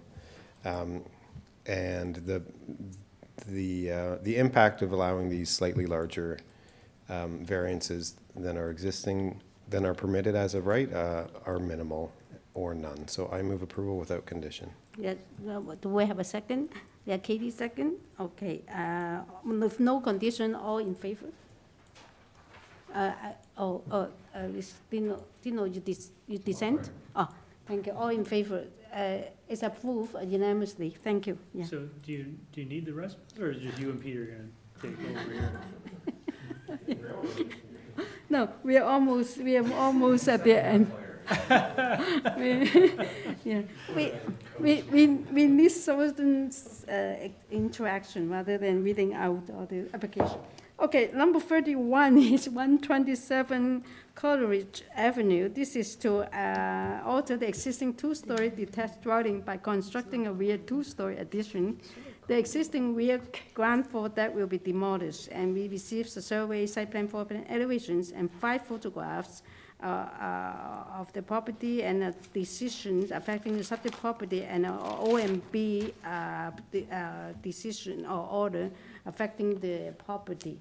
And we have, they're asking for 3 variances, and we have not received any opposition or support on this. And we're ready for the agent or applicant. Through you, Madam Chair, we have the agent online, and we have 1 registered speaker, but he is not online anymore.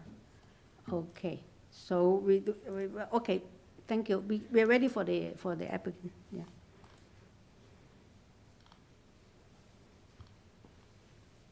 Tony, you've been muted.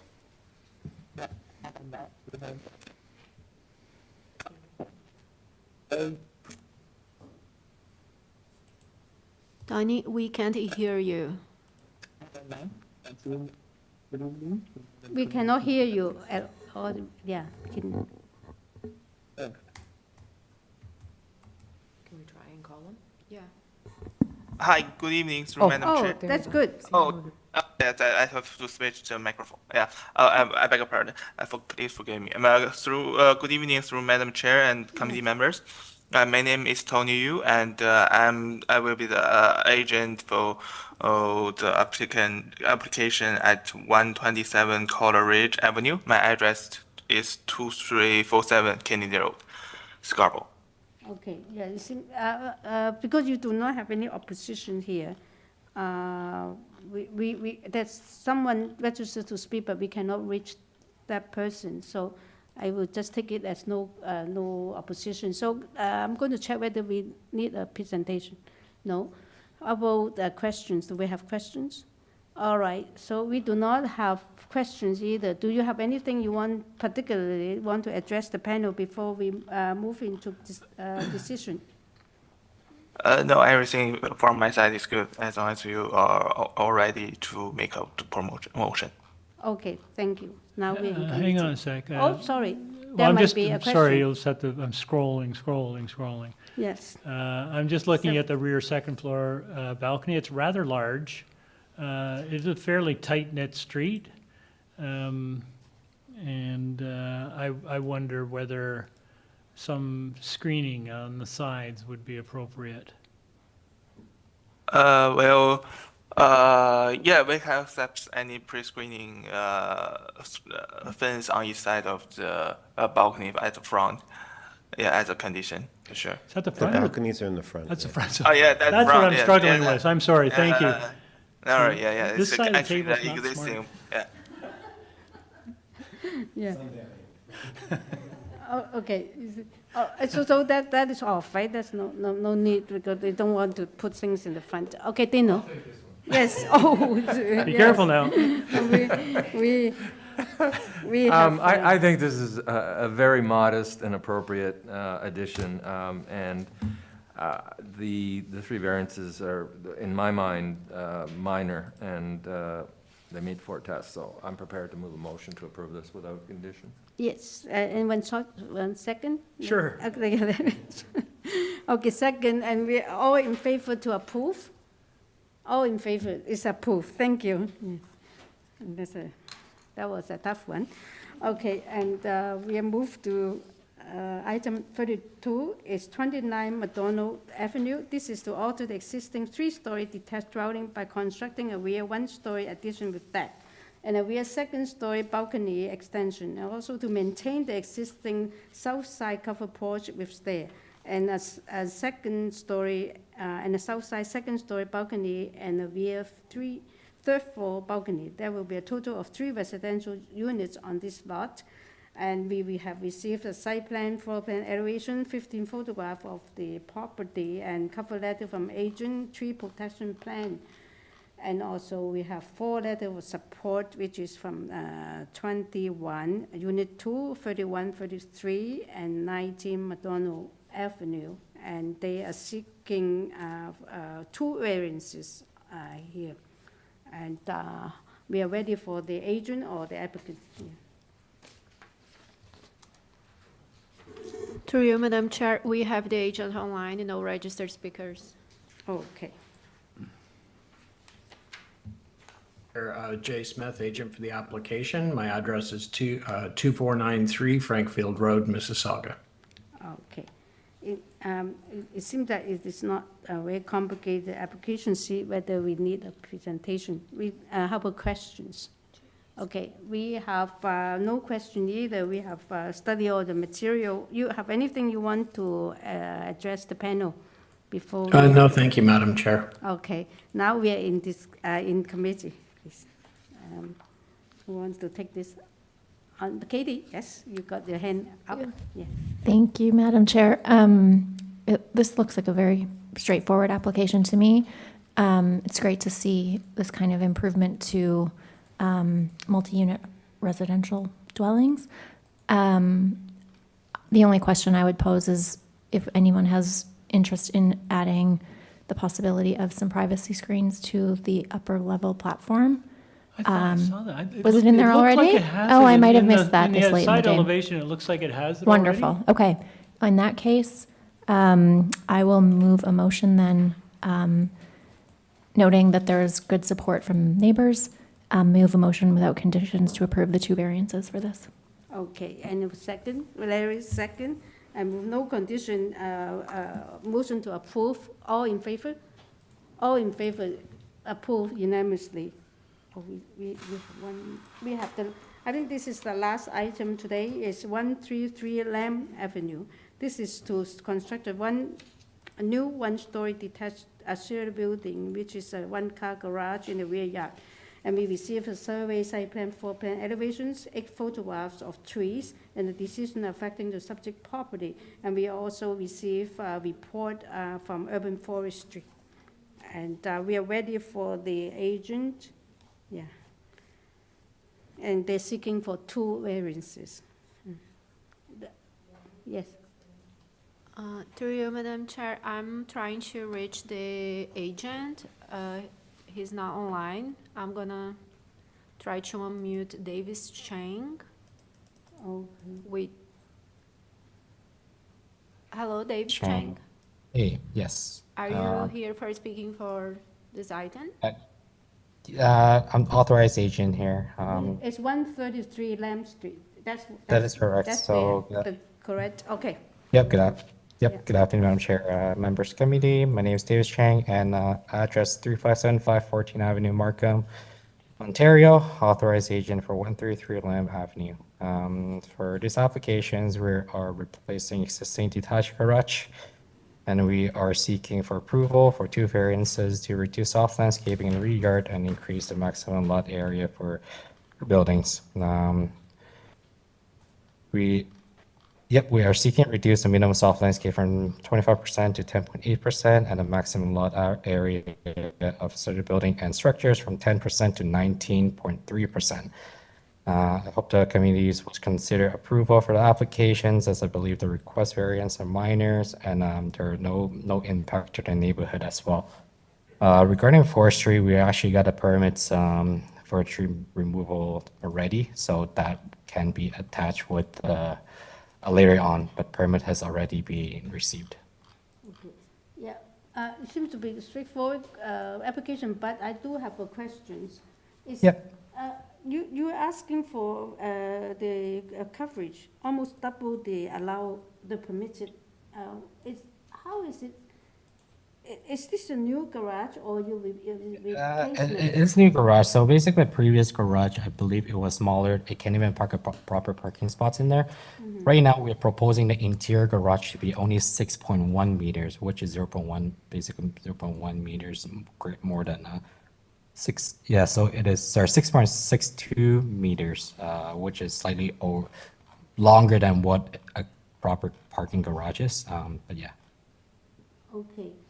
But regarding the heights and width, we are not changing any setbacks, or the heights is within the height restrictions. Yeah, and also the sort of the shortage of soft landscaping, the rear yard, Correct. is because it's not due to the larger garage. It is actually due to that as well. Because of the extension, we had to take out a little bit of the soft landscaping right behind the garage.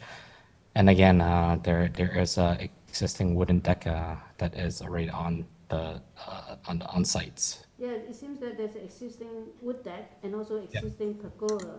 Those Yeah. are the things that will make your soft landscape inadequate, right? Is that?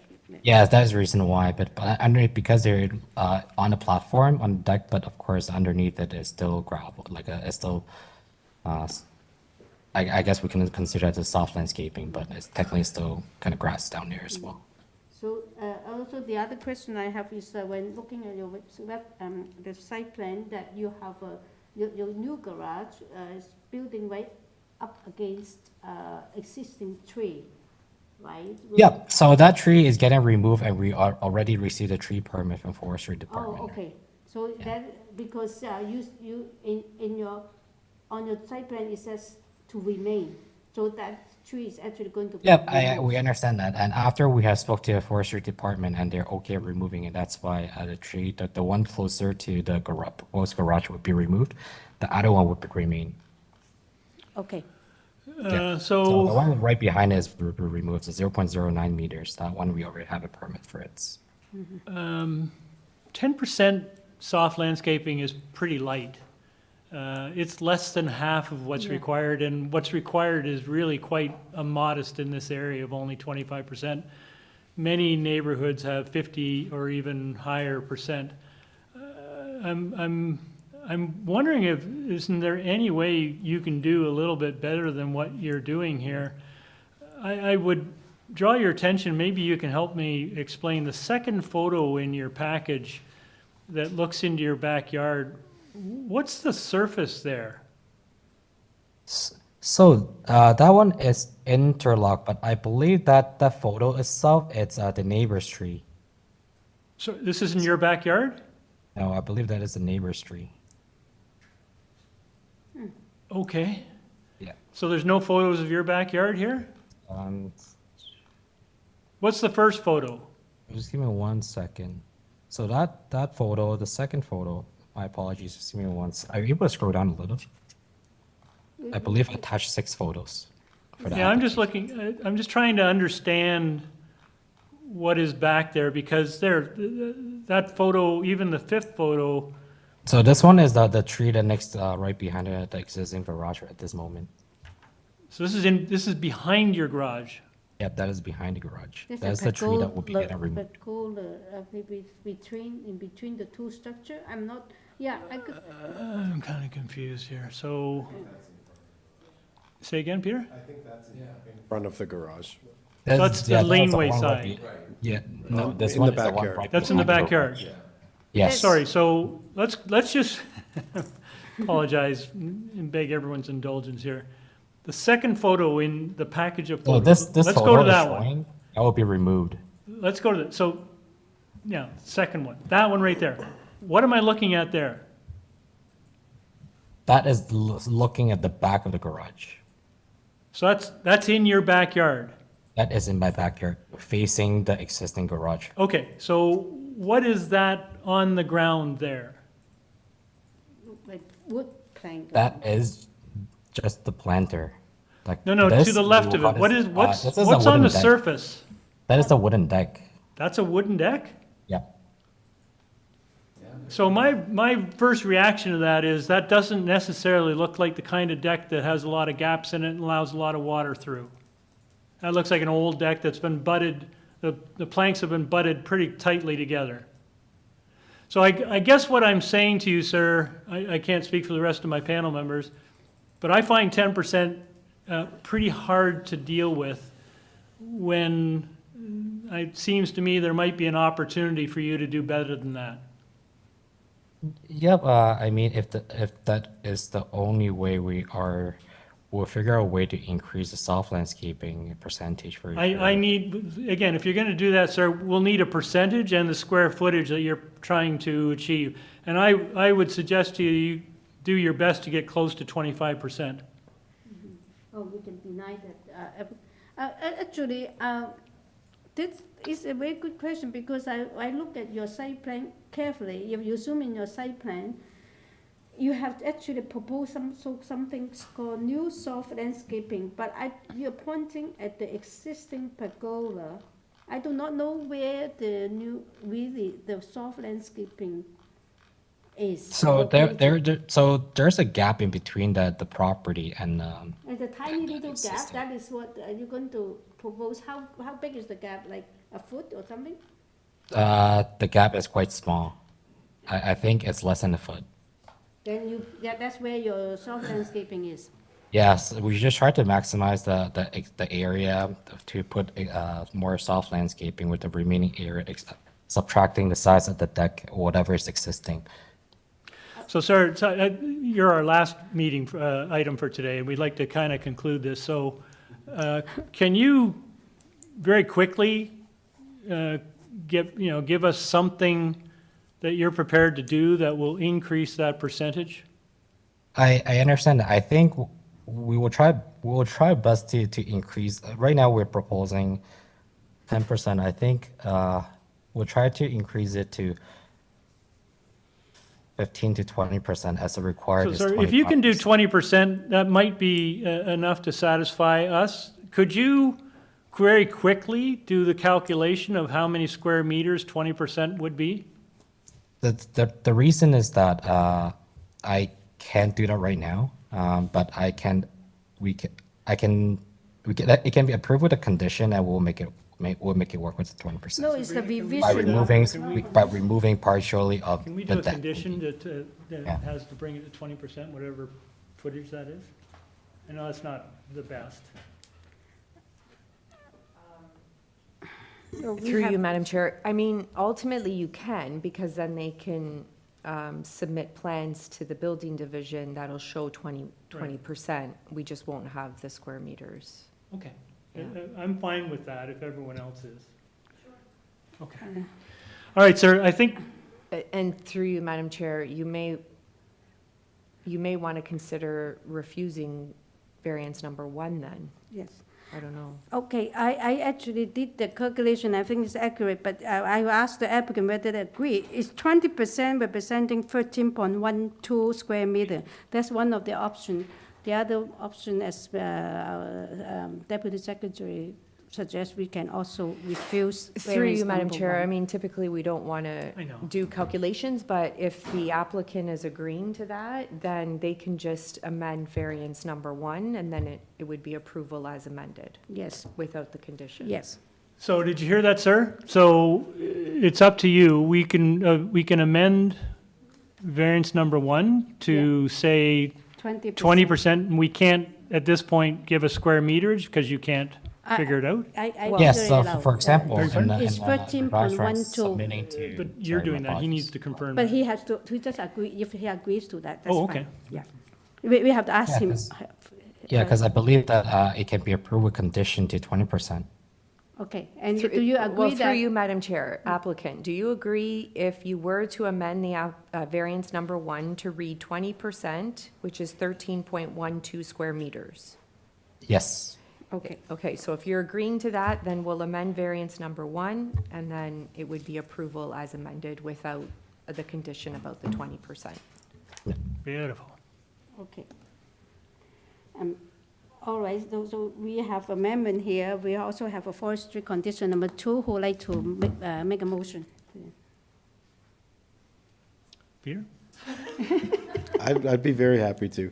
Thanks, Larry, for that work. That was my concern about this, and I think that you made a meaningful change to this application. Yes. Thanks for doing the math, Yim. Yes. I think this is fair. The garage is fine. It's really just replacing what's there, and then now it's going to be an improved rear yard condition. So I think that's a good outcome.